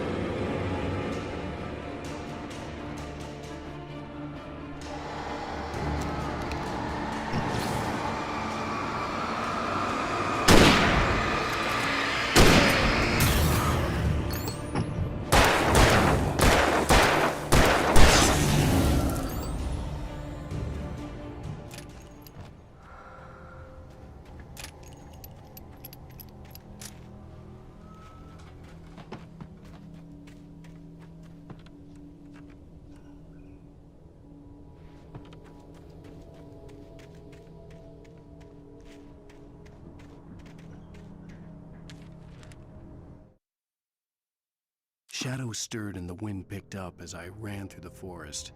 I felt the dark presence turning its gaze toward me. Then the moonlight. When Barry saw the darkness attack the visitor center, it made him a believer. The men Al said he'd shot, they hadn't been just locals on crank.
Be aware of widowmakers.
Be aware of widowmakers.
Be aware of widowmakers.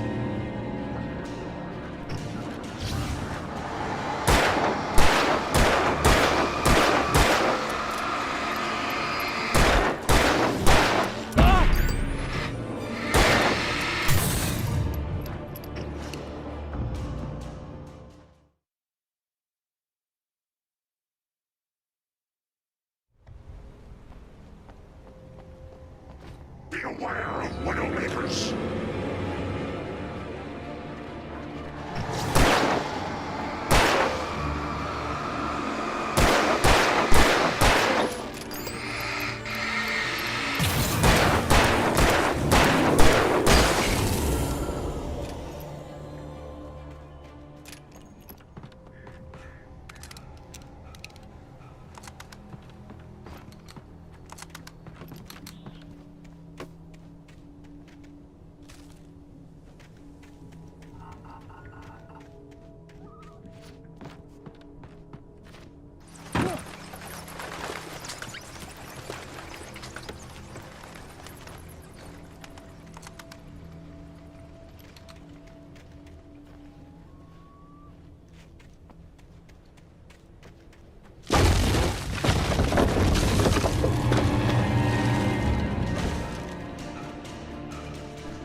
is a hazardous occupation.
Barry?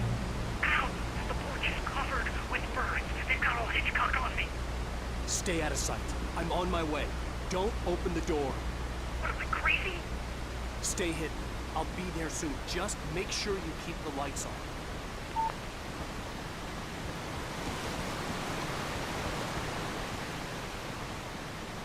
I still had to reach Barry at the cabin, but at least I was out of the woods.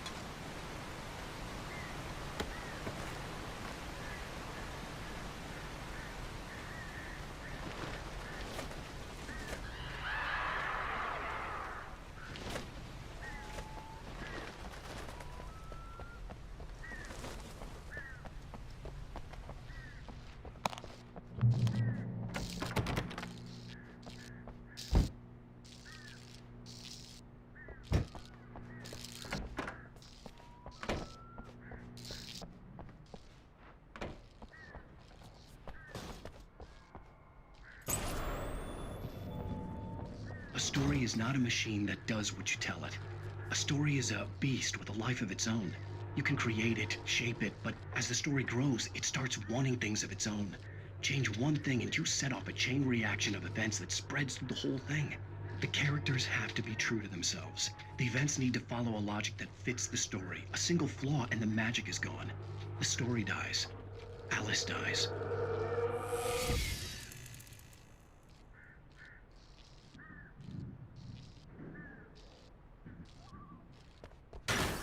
You can learn about the ancient madness.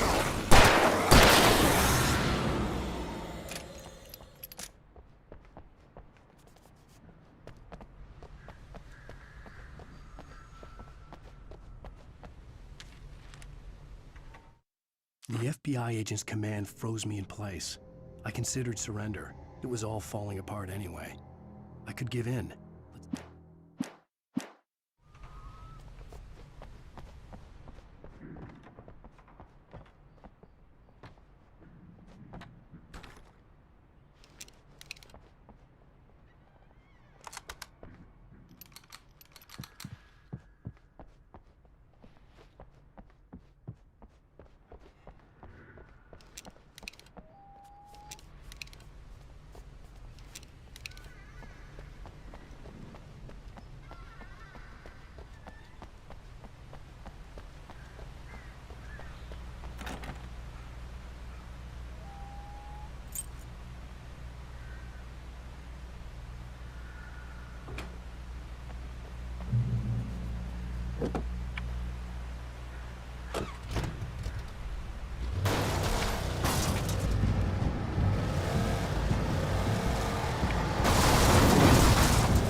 The flare gun was probably the best weapon I could imagine against the dark things I was facing.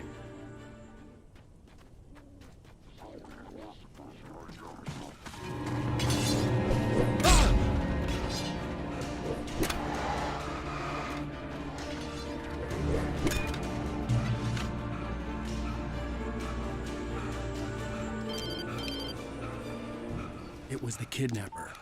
You son of a bitch! Where's my wife? Enough horseplay, Wake. You deliver the manuscript, and you can have your woman back. Simple as that. I don't... Listen. I'm gonna need time to finish it. I still need to write the ending. I need a week. It's not done? I need a week. 2 days. The old Bright Falls coal mine is nearby. You can find it easy, city boy. The main building, there at noon. You bring the manuscript, you'll get your wife. If not, well, get me? Yes, I get you.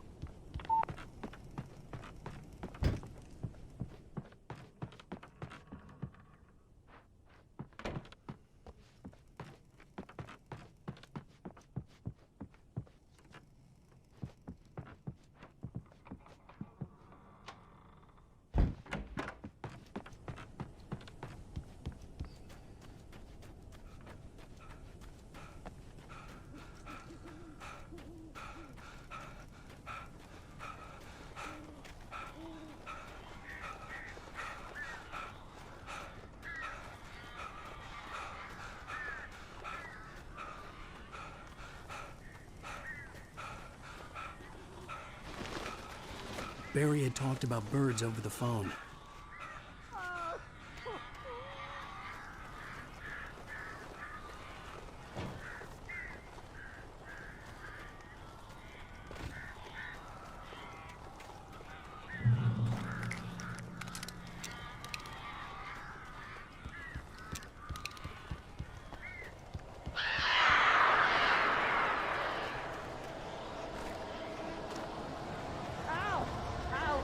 So glad you're here. A couple of them got in here before I blocked the chimney. This isn't normal. These birds are weird.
Hey, Al. I'm sorry for thinking you were having a psychotic episode, man. I sent Barry to the town to ask around about a man fitting the kidnapper's description. He'd go through the archives of the local paper. Perhaps he could learn something. Anything about the island and the cabin that had disappeared. The man wanted a manuscript. I had to try to write him one to get Alice back.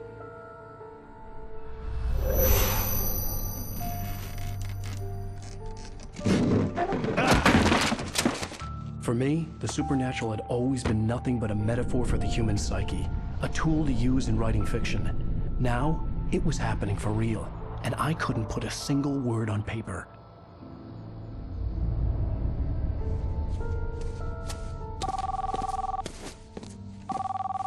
Barry Wheeler speaking. This is Rose. Rose? I found Mr. Wake's pages. Oh, you sweet, brilliant girl. Could you and Mr. Wake come get them? I live in the trailer park outside the town. We'll be there in less than an hour. Bye now. See you soon. Have a great day. Hope you come back soon. Welcome to the Oh Dear Diner. Good girl.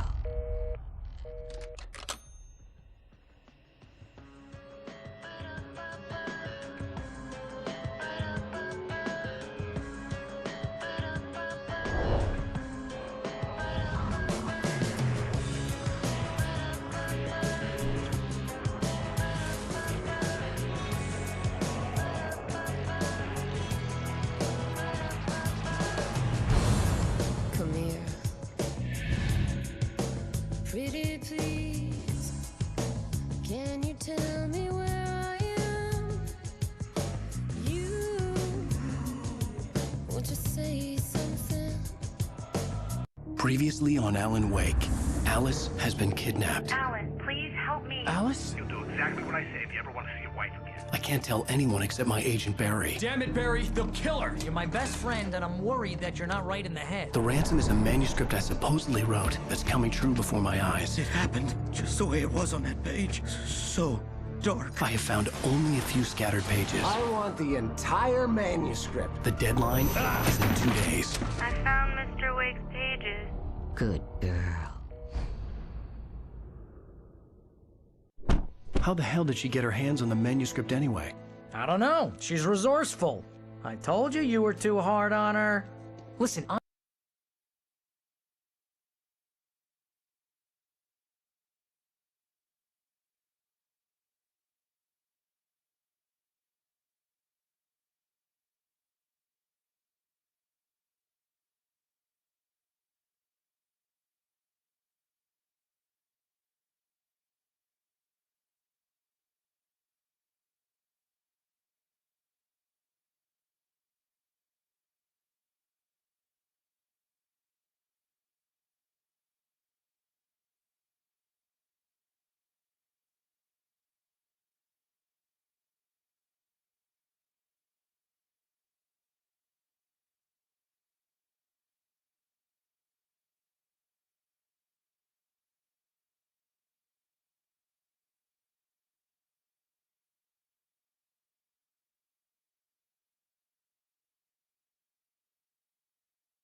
I found out all sorts of interesting stuff while I was digging around.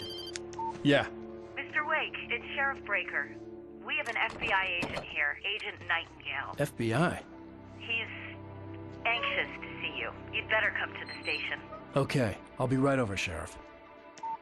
Let's make this quick, huh? Help you folks? Name's Randolph. I'm the manager. We're looking for Rose. Works as a waitress down at the diner. Rose, sure. Nice girl. Who wants to know? I'm Alan Wake. The writer, huh? I heard on the radio you were visiting. Well, I'll show you her trailer. That Rose, she's a nice girl. Always pays her rent on time. As I was saying, Al, I found all sorts of weird stuff from the local newspaper's archives. This place is crazy. Disappearances, mysterious deaths, urban legends come true, and get this, most of this stuff takes place around Cauldron Lake. Well, you ain't wrong, mister. The Indians thought the lake was a doorway to the underworld. I'm the God-fearing type myself. I don't hold with that sort of thing. Yeah, okay. Anyway, there was an island there owned by a guy called Thomas Zane. Now, some of the articles I found about him make him out to be a famous writer, but I ran a bunch of searches, couldn't find a single thing he wrote. Zane was heavily into diving, so much so that the place came to be called Diver's Isle. But the volcano under the lake erupted in 1970, and Zane went down with the island.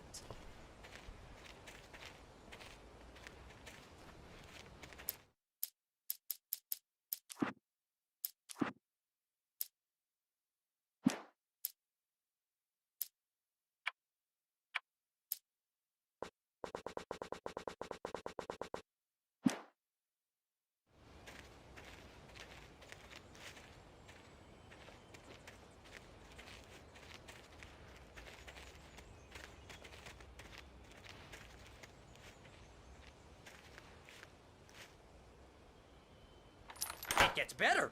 A local girl, Barbara Jagger, drowned in Cauldron Lake just a week earlier. They were lovers. Sure, Jagger's a local spook story. The Scratching Hag. Comes for you in the dark. Childish stuff like that. Anyway, Al, I'm just getting to the best part. All of the articles about this stuff were written by Cynthia Weaver. I asked around, and she's that crazy bag lady you met. What, the lamp lady? She can be a little loopy, but she's not homeless or anything. Yeah, anyway, she knew both Jagger and Zane before they both died, and she had some kind of a breakdown.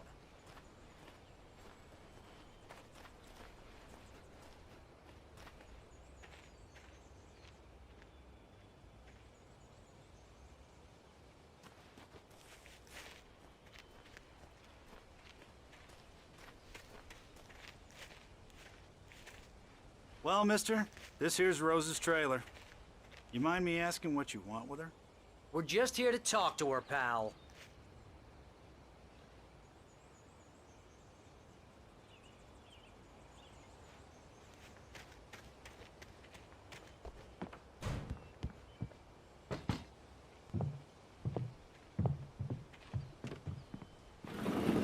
Welcome to... Oh dear, Mr. Wake. I'm so glad you're here. Rose, you have my manuscript? Oh. Oh yes. Yes. Please, come in. Hey, this is really good. Rose, Yes, my manuscript. I really need it. I understand. I know what you need. A muse to inspire you. Oh, for Barry. She doesn't have anything. Yeah, hey, Al? Al, what's... Oh... Barry! What? What?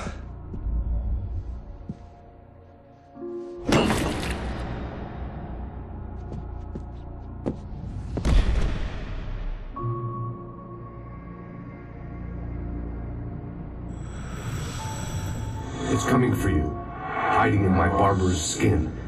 I'm too weak to stop it. You must turn the lights on. I promised I'd come visit you and your lovely wife. You must finish what you started. I insist. You must turn the lights on. Turn the light on. Back to work, boy.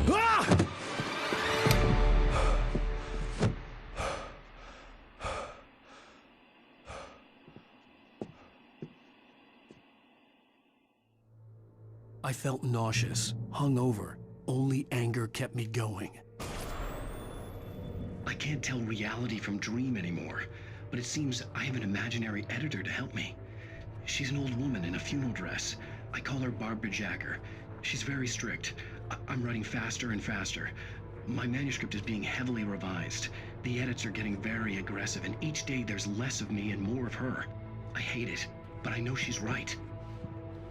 Rose took a day from me. I had less than 12 hours left to meet the kidnapper. All I could do was get Barry into the car, work something out once I got on the road. Welcome to the Oh Dear Diner. What can I get you today? Coffee? I couldn't work up much hate for Rose. Something had used her to get to me and left its mark. First refill is free. Milk and sugar on the counter there. Would you like to hear today's specials? Thank you. Have a nice day. Come back. My gun and flashlight were gone. I'd have to find a way to get Barry. Mr. Randolph liked Rose. That little smile she had. How she was still sweet when life had tried so hard to make her bitter. The car as quickly as possible. There was no time to waste.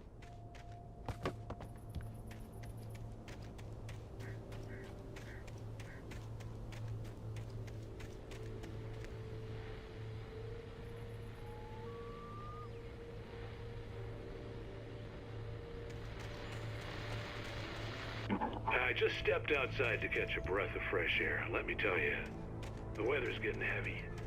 Nights like this make me especially glad I'm here talking to you.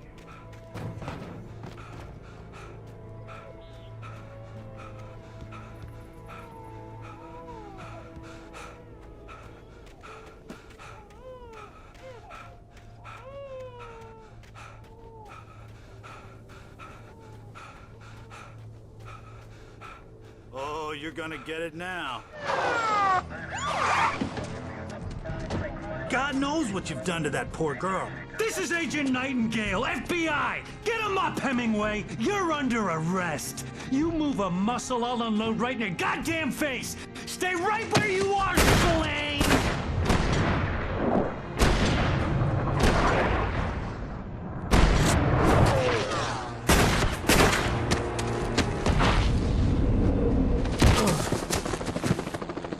What are? I'm standing right here, you goddamn maniac!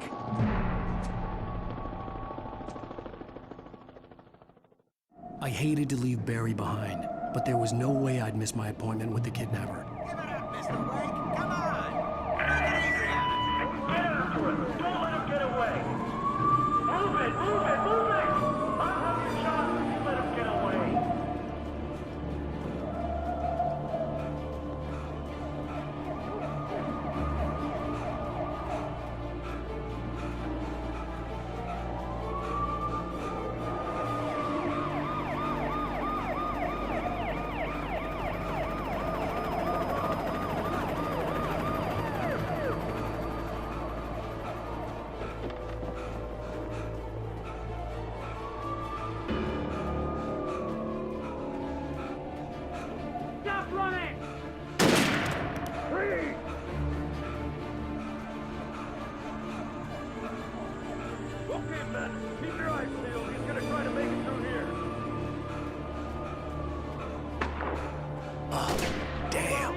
Move on, guys. We need to head him off.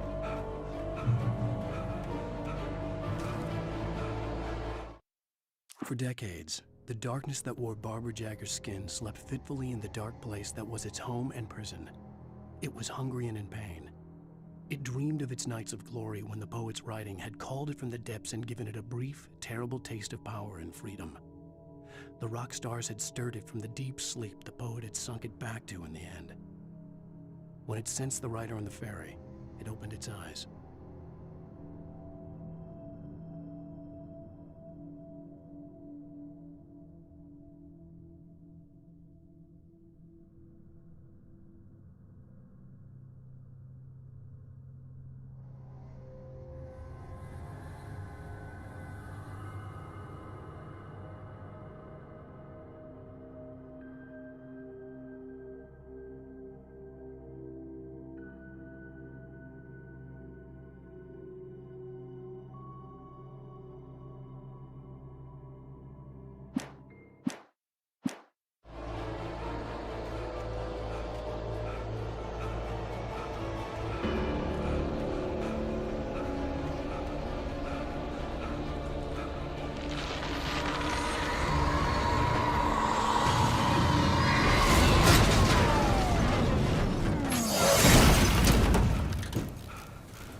Search the area.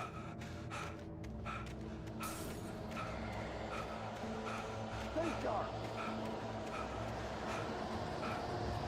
This way. Over here.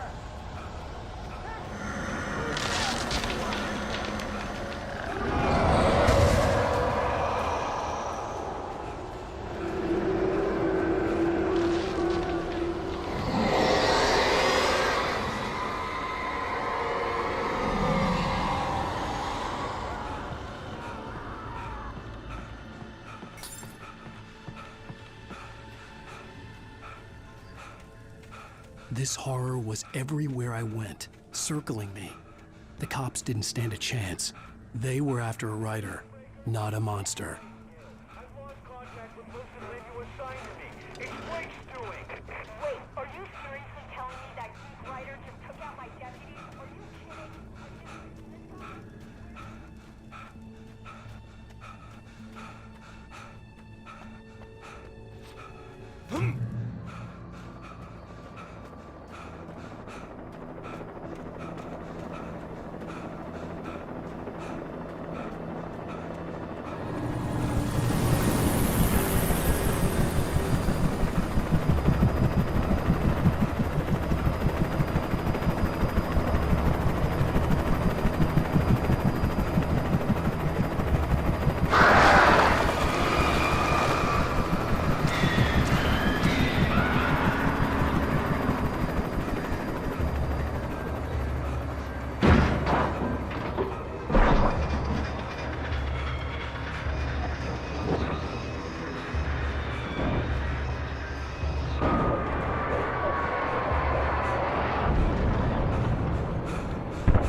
This is James.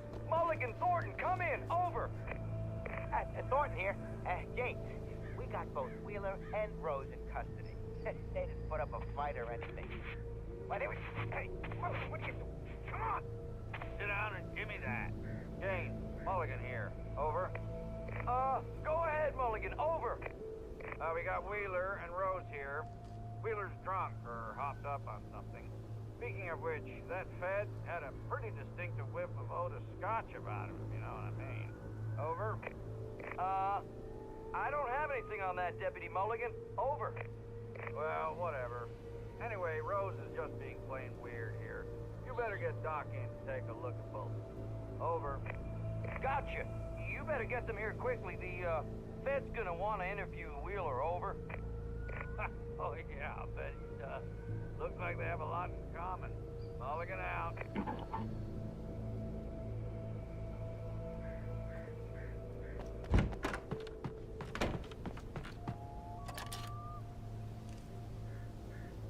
I could see the lights of the radio station in the distance.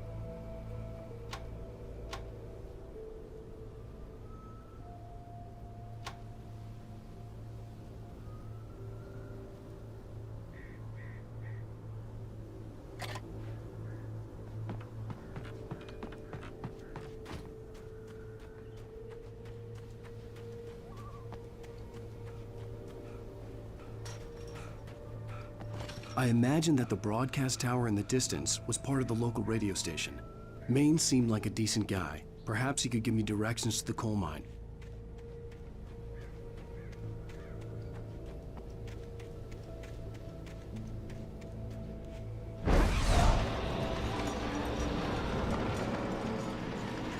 Unnatural shadows clung to the gate. The darkness that was after me was trying to stop me. I wouldn't get through without a light. There was no power to the searchlight.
It took me a moment to recognize the flashbang grenades.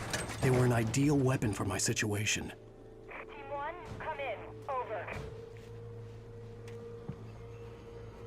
Team 1, this is Sheriff Breaker. Report. Over.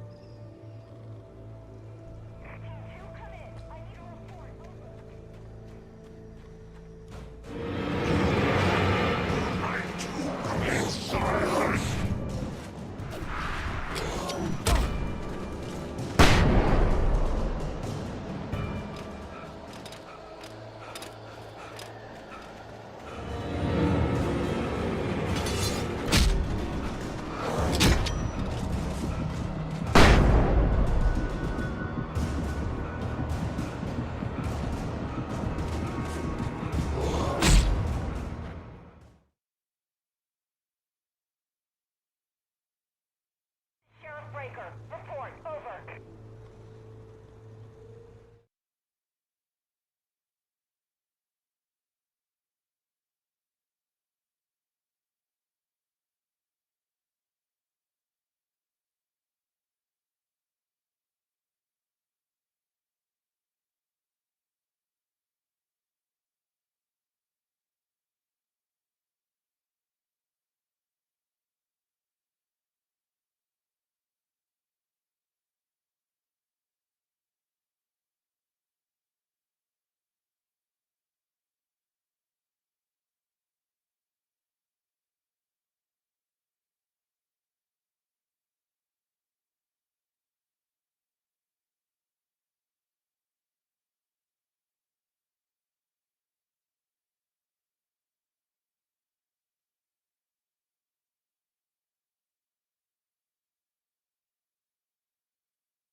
Howdy, Pat. What's on your mind, Milt? Well, I live near the trailer park, Pat, and there's a big ruckus going on over there.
I hope Maine could lend me a car to get to the coal mine.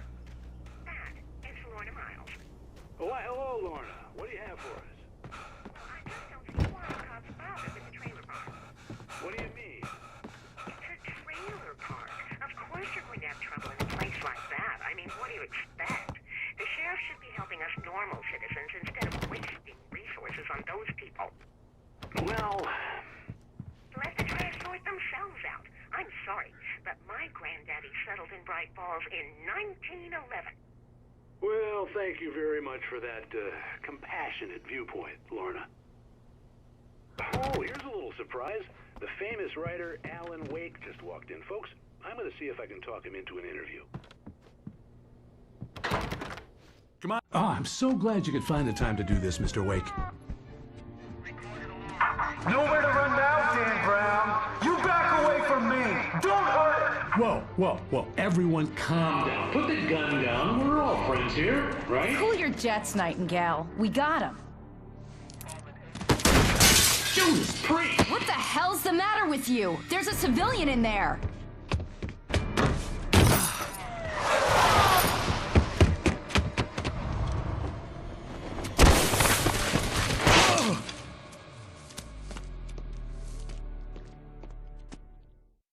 I'll get you yet, even if it kills me. You hear me? You hear me, H.P. Lovecraft? I had fallen off so many cliffs it was ridiculous. That's what you get for naming a book The Sudden Stop. It was probably good I hadn't had the chance to tell Maine where I was going. I'd have to lose the... Nightingale stared through the broken studio window into the dark woods. He turned around, started to walk out, but Maine grabbed his arm. "Young man, you almost shot me." Cops and find my own way to the mine.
Danny had stepped out, but what stumbled back in was something else. Something alien. A monster. Walter tried to kill it, first with his fists, then a chair. It wouldn't die. Instead, it kept coming, unaffected by the beating it had taken. After Walter managed to kick it down the cellar stairs, fear took over. He ran, got behind the wheel, gunned the engine. The booze wouldn't make him forget, but he knew he had to try.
There was no sensible reason for the power company work lights to be here. It was almost as if they'd been left for someone like me to use.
To be here.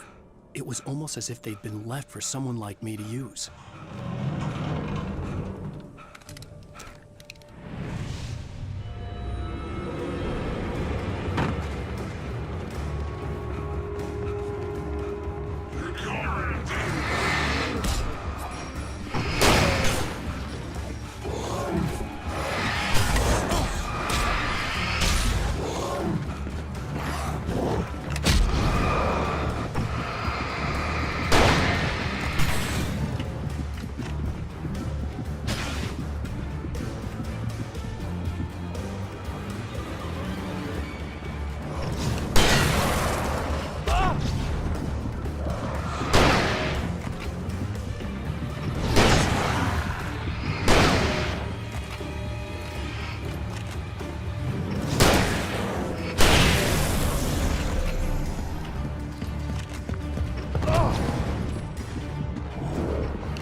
To be here.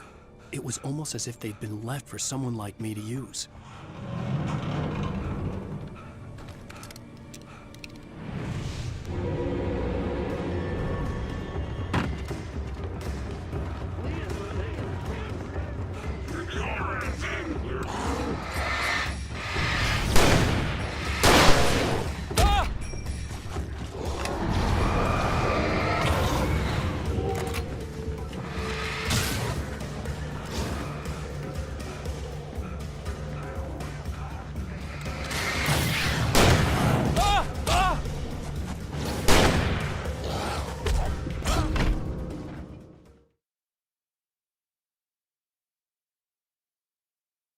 To be here.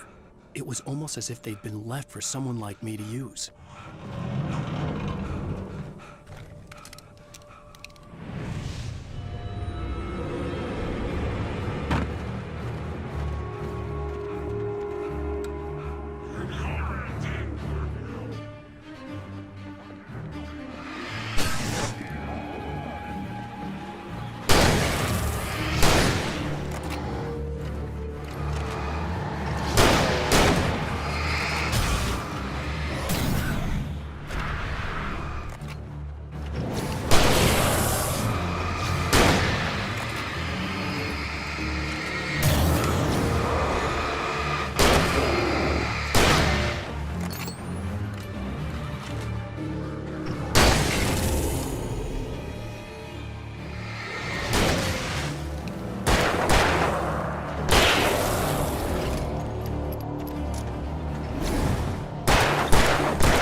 Hello?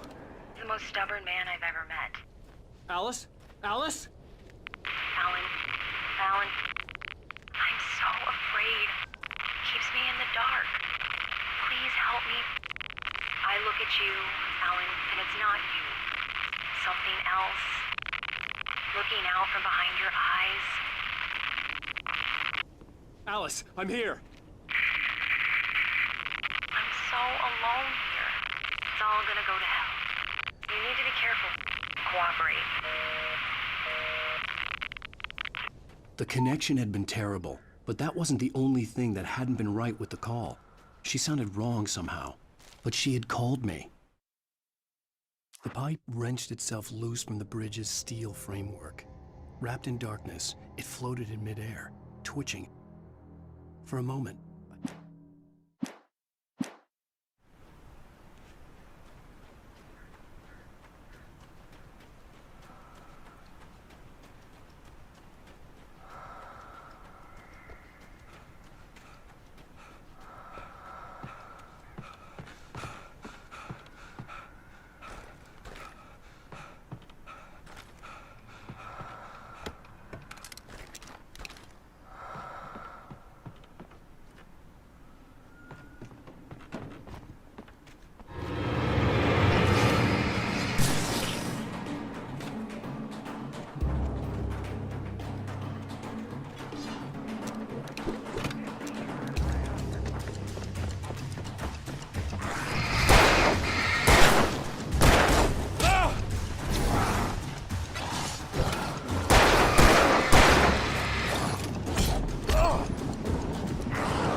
Hello?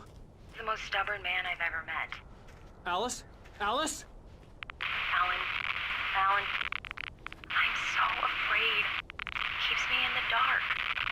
Please help me. I look at you, Alan, and it's not you. Something else. Looking out from behind your eyes. Alice, I'm here. I'm so alone here. It's all gonna go to hell. You need to be careful. Cooperate. the connection had been terrible, but that wasn't the only thing that hadn't been right with the call. She sounded wrong somehow, but she had called me.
The pipe wrenched itself loose. I could see a railway bridge up ahead and a warehouse of some sort on the opposite shore. I hoped I could find a car from there.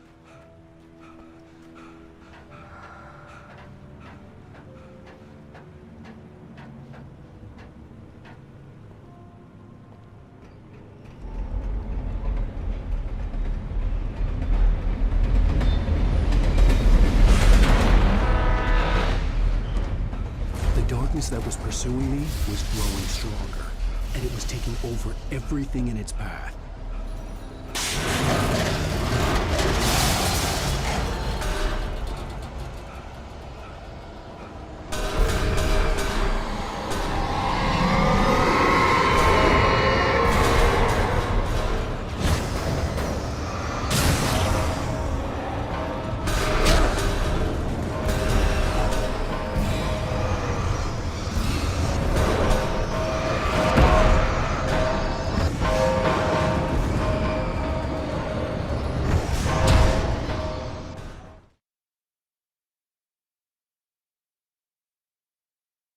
and a warehouse of some sort on the opposite shore.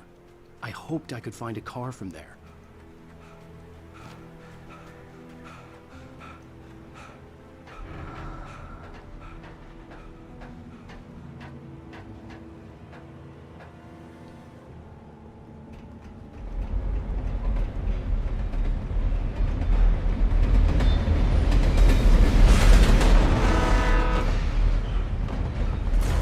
That was pursuing me was growing stronger, and it was taking over everything in its path.